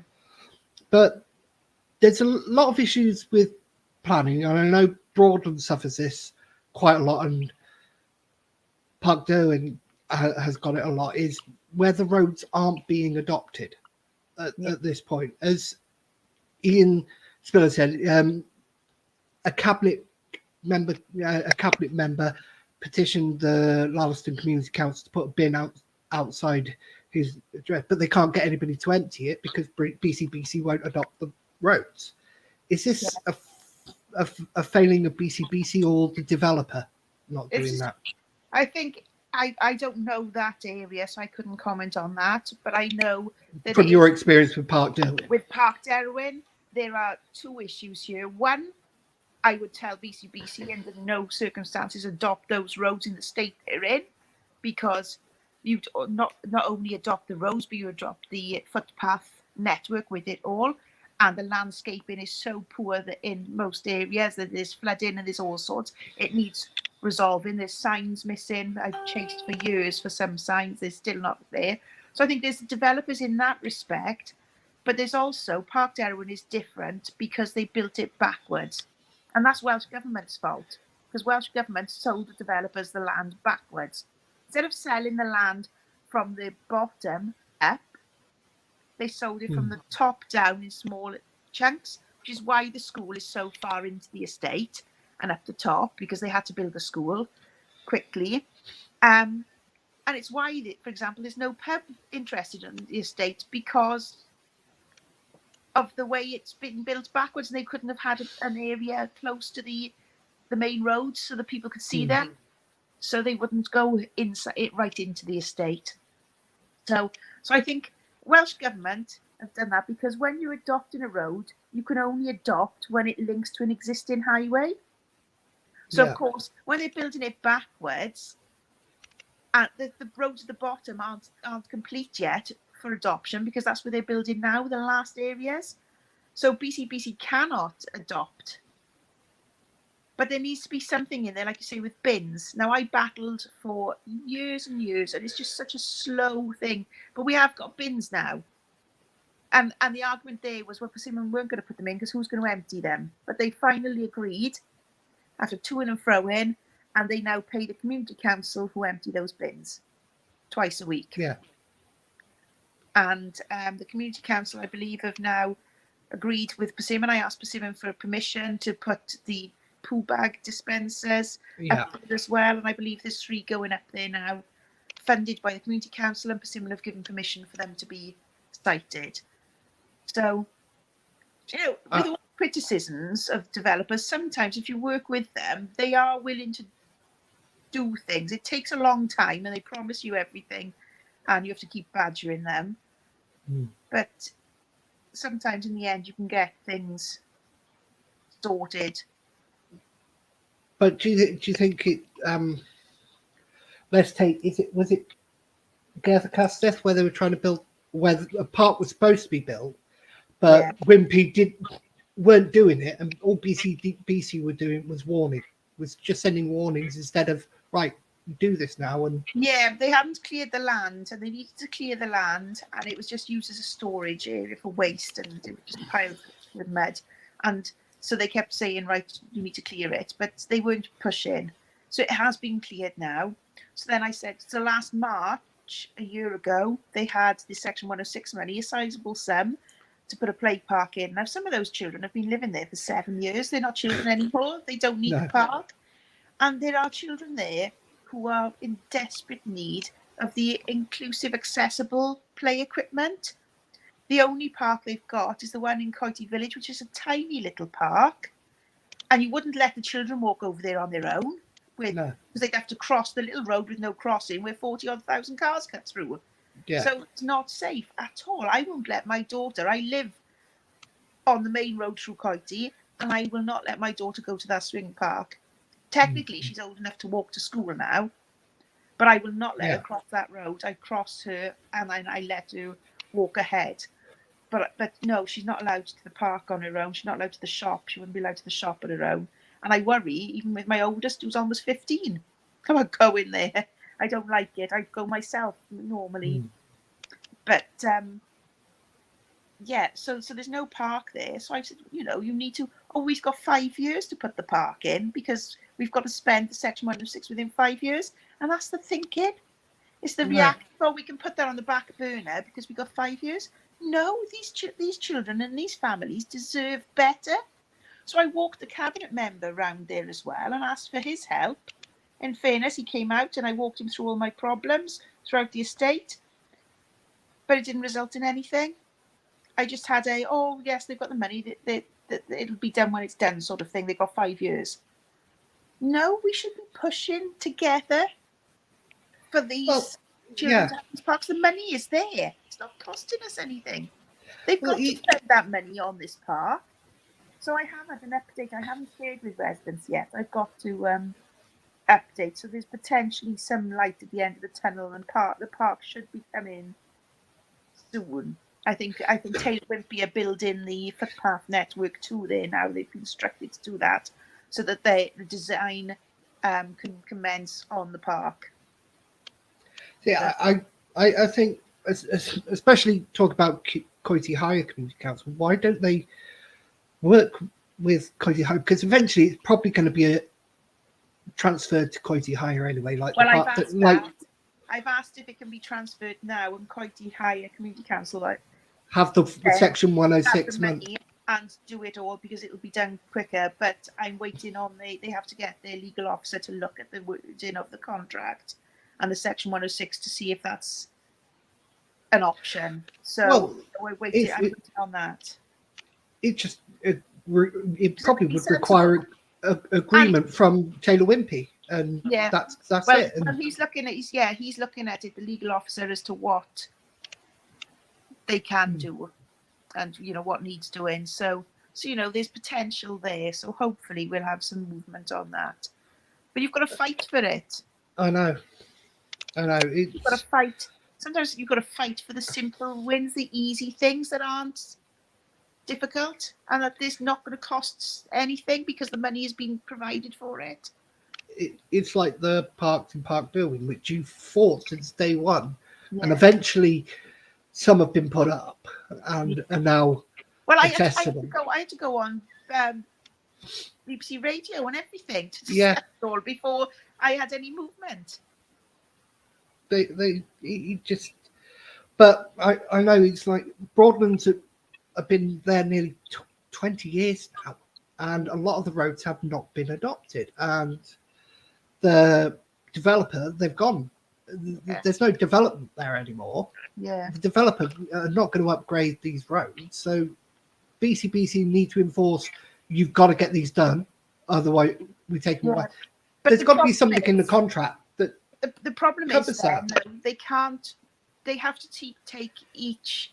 The planning law says they have to take each application on its own merits, so they can't stop a developer then moving on to the next area because of the way they've managed the previous area. They can't. They have to look at it as a new development, as if it was a new developer, which is madness. And so the law needs to change. And I met with Jamie Wallace about this, and we did discuss it about him going, because it has to go through Westminster, about progressing this, because it's the same all over the UK, that developers need to be held accountable for certain things. So the law needs changing on that. So he did agree a couple of years ago, but nothing, I don't think, has progressed with that. There something came out, I think it was October last year. They're looking at changing planning laws in England because they're devolved in Wales, so Wales would have to do their own. That developers are held more accountable for the work they actually do before they. So it probably give more clout to a council saying, "Well, you haven't done your work here, properly, so we're not as inclined." Attaching it to another contract, saying if you want this contract, you've got to complete that first. So I think I read somewhere in an article this week that Persimmon makes £60,000 per house profit. Yeah.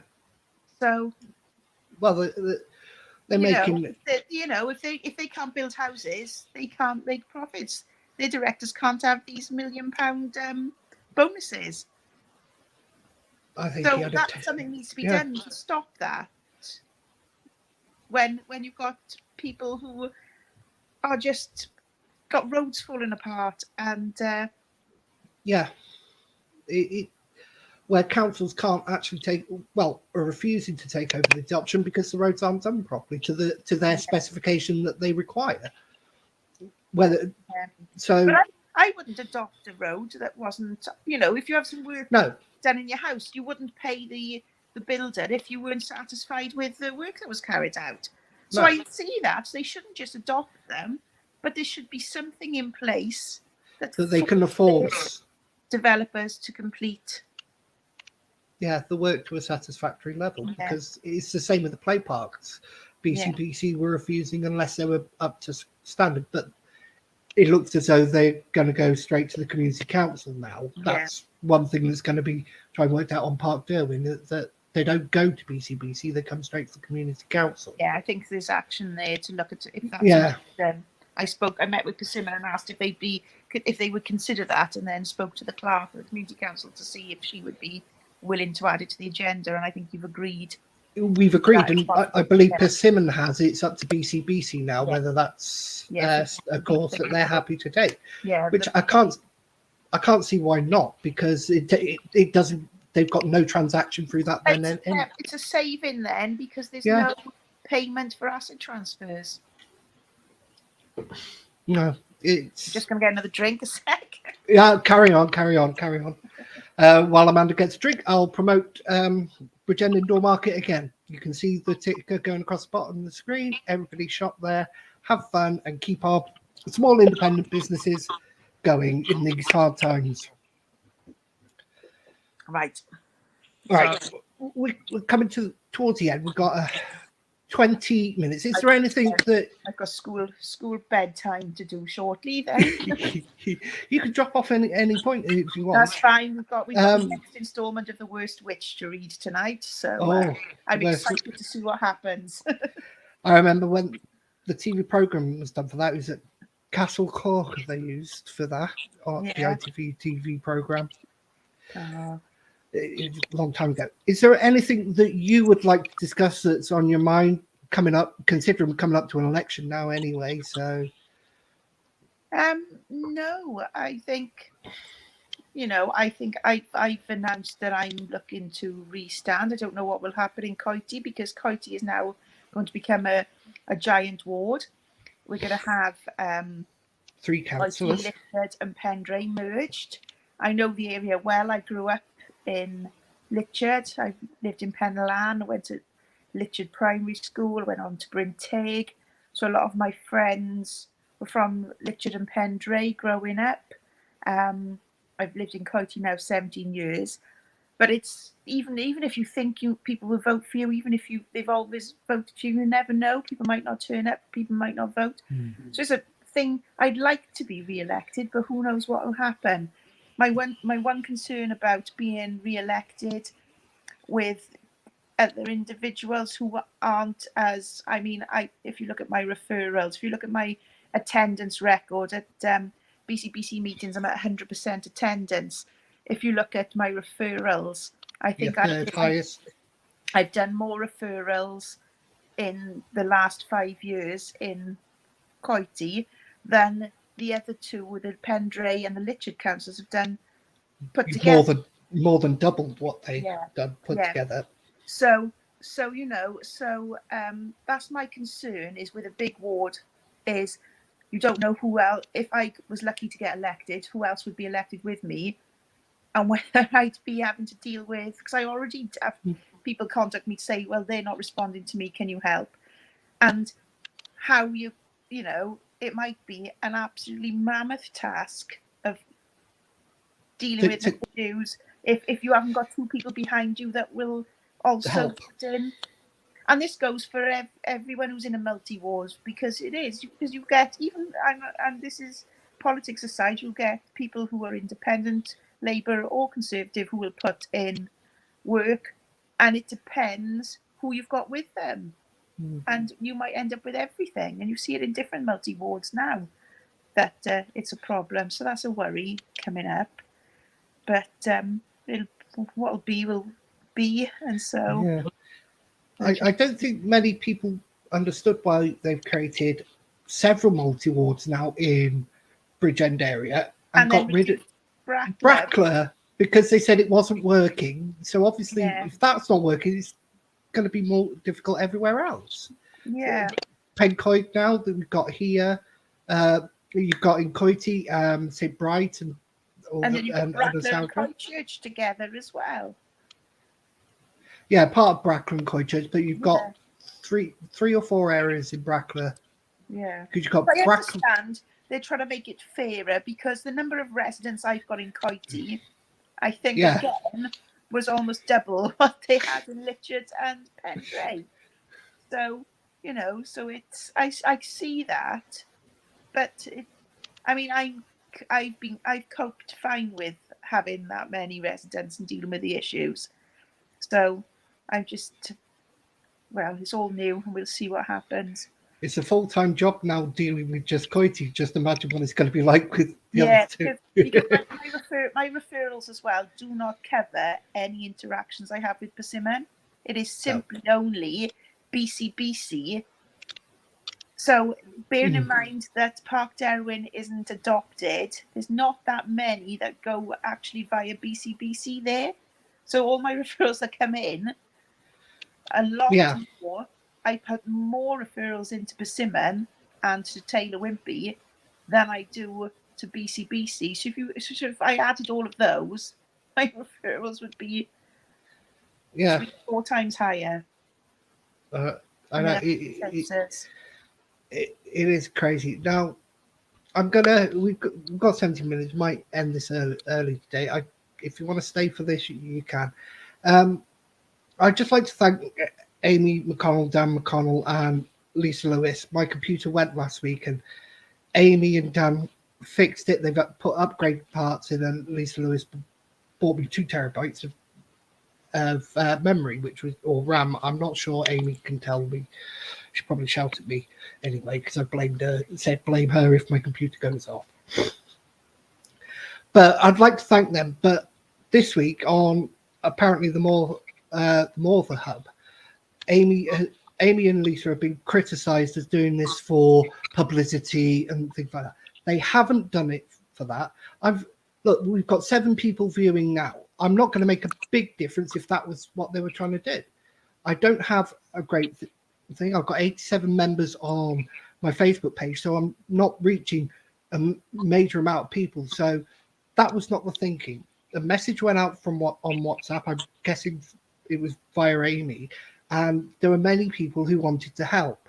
Yeah, I saw that, and it was just a simple "I'll help." And but I think with politics now, and with the elections coming up, the nastiness is out there. You've got people who are just jumping on everything and being nasty. I try and stay away. I stay away from the bigger hubs. Yeah. Because, I mean, I could be doing wonders of doing everything and still get criticised for something, or I could be, people are nasty now, saying how rubbish, no doubt saying how rubbish I am and this, that, and the other, and other people, and they're targeting people. And we are all individuals. We are people. And I mean, we have this, if you can be anything, be kind. People forget that. And I think when you've got a different colour badge, you forget that even more. And that's one thing I think people cannot grasp what an independent means to me, or what being independent is. I'm independent because I will not have a political party, whatever it is, tell me what to do. My husband doesn't tell me what to do. No one else is going to tell me what to do. I will do what is best for where I live. And I will make that decision each time based on where I live. And when I made my decision, because I felt that people would like a council tax cut, so we should be looking at that, is because on Facebook in Park Derwyn, for example, people were saying, why are we paying all this? I can't afford this council tax. I can't afford this increase, that increase. Why are we paying it all? What are we getting for it there? And so I made my decision based on what they were telling me. And I will always vote how I want to vote and not how I'm being told. And I really genuinely believe that local politics has no place for party politics. It shouldn't be there. You shouldn't have block voting all the same because you're in a political party. You shouldn't be doing it. You should be doing what's best for your area. And I think because people don't understand that and automatically suspicious, and they attack then. Attack. Yeah. It's like the people who've attacked Amy and Lisa on this hub. I find it disgusting. They've gone out their way to help somebody, not for any benefit of themselves, not for anything. I've never met Lisa before. I've never even heard of her until Amy told me about it. Was Lisa Lewis who's and that. They've just gone out their way to help me, as you and Martin have in the past. There's other people have in the past. When I was having my problems in the last 4 months, Martin was contacting me every couple of days or every week or so to see how I was doing. And it's not because he wants credit for something or somebody else wants credit. Ian Spiller paid for my editing software for a year. It's not because they want credit. It's because they're doing a good thing. And this is what there are a lot of people out there that do very kind, very generous things, and they do it in the background. The moment you do something and you've got a selfie of you doing it, or you're sharing it on Facebook yourself as doing it, you're doing it to get the credit for it. I do a lot of things that people don't know I do. People don't know that during lockdown I used my own money to buy people food parcels and things like that. I wouldn't have told them. I wouldn't have said, oh, I've done this. But you don't. You do things, and you don't do it to get praise. You do it to help. And I reiterate that all you need to think of in this world, when we see what's going on in the world at the moment, it's a very unstable time. It's very upsetting. I watch the TV and I'm just, the emotion. And we just need to look at, just be kind. Be kind. Yeah. There are kind people out there. There are people who do things. There are people everywhere. I walk on the street and I guarantee you there's probably a load of houses in my street, for example, and they do things that people don't know about, and they're kind. And it's not about Yeah. doing something for publicity. You shouldn't be. You should just get on with it, and you shouldn't have to have it splattered across Facebook if you've done something, or having a selfie because you've helped with something. Just do it. Yeah, Don't do it. Just do it to help, not to be seen to be helping. Yeah, Amy, Dan, and Lisa didn't ask me to put that on there. I did that out of my thing to say thank you, to let people know what they did, say thank you. Last year, there's a gentleman. I was in financial trouble. He's a Labour member. I don't know if he wants me to say his name. I can't. I wouldn't just in case. He contacted me and said, "Look, I know we think politically, but let me send you some money just to help you get through." And he did, and he didn't ask for any praise. Amy and Lisa and Dan didn't ask for praise, but I felt I had to give it because I'm not financially secure. I remember a few years ago when we had the snowstorms. You were out in your 4x4 driving key workers to the hospital a few years ago when we had heavy snow in your 4x4, and you never put that on Facebook. No. I understand people thing with Ukraine, the vigil the other night, but if you see the parties, you've got Jamie Wallace and other people, then you've got Labour and other people, the Labour people and probably their supporters and things like that, and they're putting it on Facebook. Yes, we should pray for the Ukraine and offer as much help as we can and things like that, and David White has been brilliant. He's been putting things up, he's been liaising with the Ukraine, and is it David White? Yeah, he's been organising things. Yeah, he's been organising fantastic, and he hasn't asked for praise. He's been passing messages back saying that they're saying thank you for everything you're doing, and I do praise people when it's required. It's like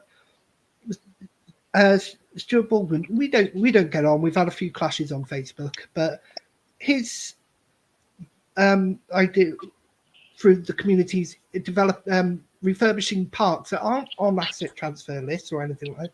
Great, fantastic. That's what we should be doing, and I praise him for that. I think Richard John is a great councillor. I've been his colleague on Coity Hire for 5 years, and I've got enormous respect for him. Yes, he's late. I've got respect for David Lewis. When I was on St. Bride's, we used to have a lot of talks, and I find him a very reasonable, very measured man, and him and his wife voted against the Tondy development, which I've got to praise him. Even Mayor Spanswick, who stood up for Save the Fields in Brackler, I praise him for that.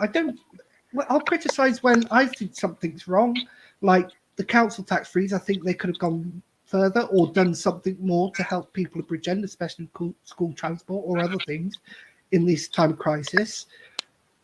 And I'll praise when people do well. And people won't speak to me because I'm affiliated with BCI. I won't be BCI from the next election because I'm not standing. I'm not going to be BCI anymore. I'll praise. I had Ian Williams did a comment on one of the posts I did, and I don't know if anybody's got the answer. And I thought it was a bit out of line, and I said so. And he said, "Oh, it wasn't that," but I said, "Okay, I apologise," and I put that publicly in the comments. And I will criticise where it is right to criticise, but I don't like people for going at other people like Amy, Dan, and Lisa for helping, whether it was me or somebody else out the kindness of their heart. Amy's worked hard this week on my computer, and it's been upgraded massively, and it's brilliant. And I thank people for that. Martin and Amanda have been my friends for the last 5 years, and I'm looking to the next 5 years, and Amanda's been brilliant as councillor. Stephen, Bledsoe and Freya, we've had our differences in the past, and we've had words many years ago in the past, but we get on. It's about respect. We don't think the same thing. Like Stephen Bledsoe wants the return of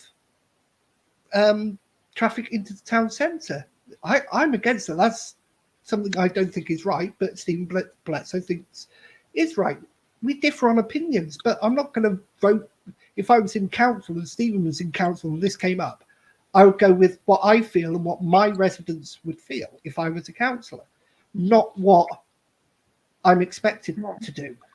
And that's the thing. And I think a lot of people's eyes been opened.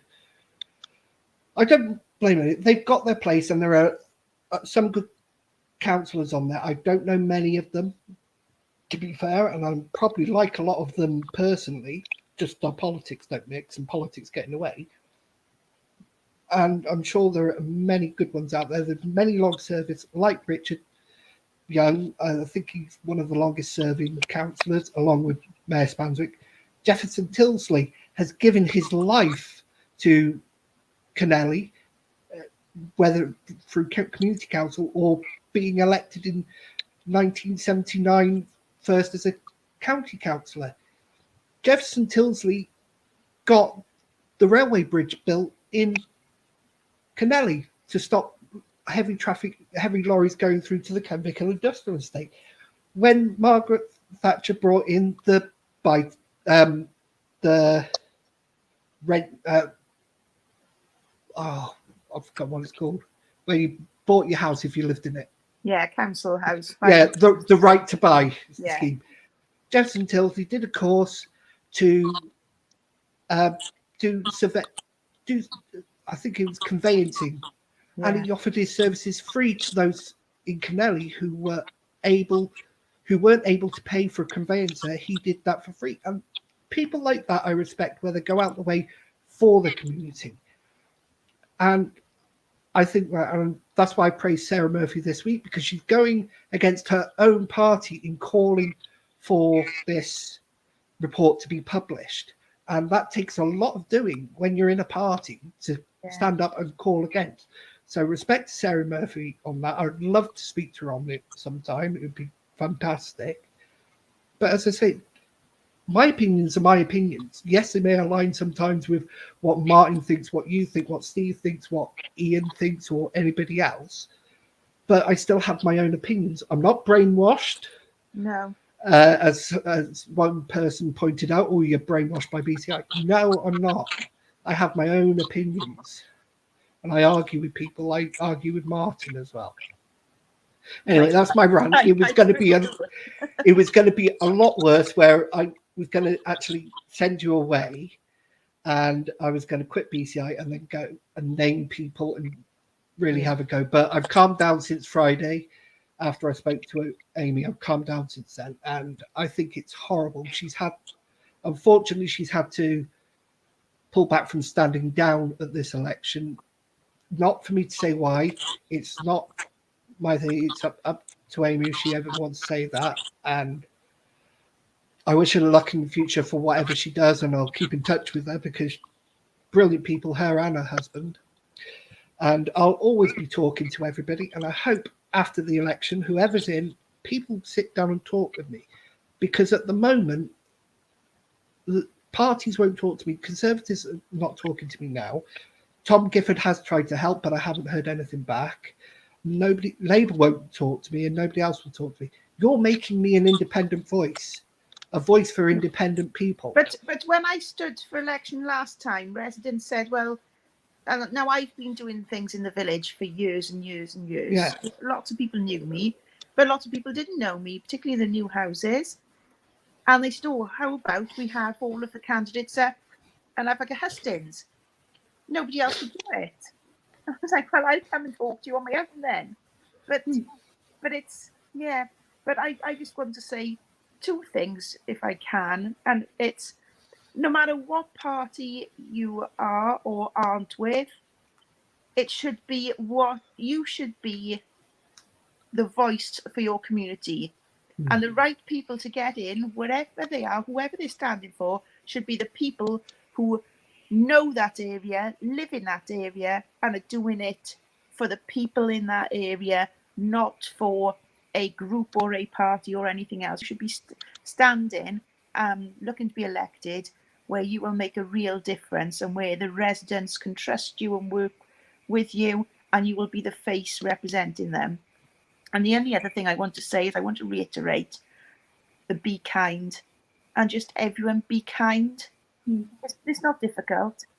No. Just, I mean, I don't get drawn into these fights on Facebook. I never have. And these comments, I stay clear.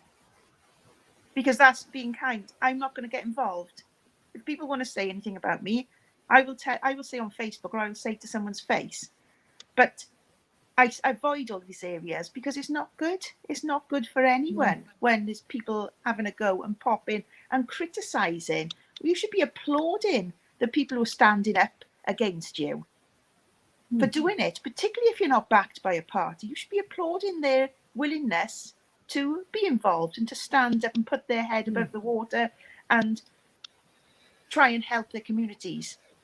Not trying to attack and criticise them. And I think everyone, and that's everyone, needs to start being a little nicer and a little kinder to each other. Yeah, and just the last thing before we go. This is to every councillor now and every future councillor. This harks back to a bit of what happened in the budget meeting. You don't owe officers an explanation. You don't owe other councillors explanations. The only people you owe explanations to are those who voted, who are in your constituency, because at the end of the day, you're representing them. You're not representing other councillors. You're not representing officers. You are there to represent the people in your constituency. So you do what's best for them, whether you're voting against something or voting for something.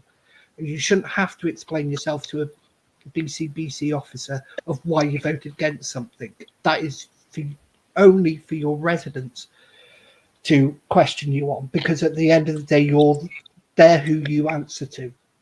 Yeah, exactly. Sorry, I had to say that because I can't remember her name. Once or twice remind people, yeah, that's fine, but she used it like a club to say, no, you must do this, you must do this, you must do this. And it was over and over and over again. And then the leader repeated it as well, Hugh David. Yes, there are rules. We understand that. The rules aren't quite right. I've read what she was referring to, but you shouldn't have to explain. You've never had to in the past. As I said, I've got a legal background too, and I know what the rules are, and people can interpret the rules how they want, and there are different interpretations, but I did nothing wrong voting against, and to stifle someone's vote is to stop them doing their job and representing their residents, which is what we're here to do. Well, imagine if MPs had to do it. If they voted against something, they'll be uproar. No, why should I explain why I'm voting against something? No. Have you written to the 105 officer your reasoning? Have I? Yes. No. I've received a semi apology telling me I don't have to. Ah. But I just think it's crazy that the BC officers think you're responsible to them, not to the public. And that's the way it should be. It should be public driven.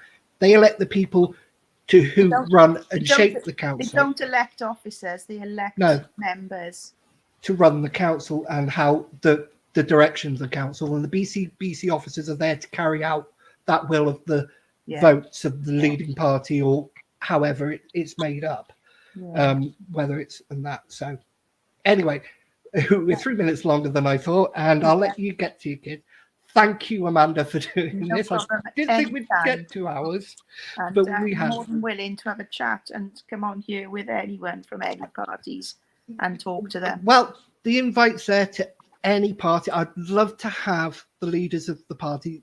I wouldn't have you. I'd have Alex because he's the independent leader at the moment. Yeah, I'm deputy leader. Yeah, but Alex has said the only day he can't do is a Sunday, which is great. So I'd ring. But I'd love Hugh David, Matthew Voice here, Malcolm James, and I'm guessing Cheryl Green as well, on so that they can make their case of why people should put their trust in their groups or their parties or however it is. Because I think people need that, because there's so much infighting at the moment. Admittedly, it's been between, on Facebook, BCI and Labour. Conservatives seem to be staying out of it, so do Plaid and Lib Dems. maybe they're just sitting back and letting others destroy themselves. Yeah. But it's just Labour and BCI at the moment that are back and forth at each other. Yeah. Anyway, I'm going to say happy Sunday. We'll be back again next week. I don't know what we'll be discussing, and I don't know who I'll have on yet. I'm hoping to have different faces. Steve Easterbrook may be on next week, so hopefully that'll be great. Anyway, have a happy Sunday, and thank you very much, Amanda. No problem. Anytime. Have a good Thank you. Bye. Bye.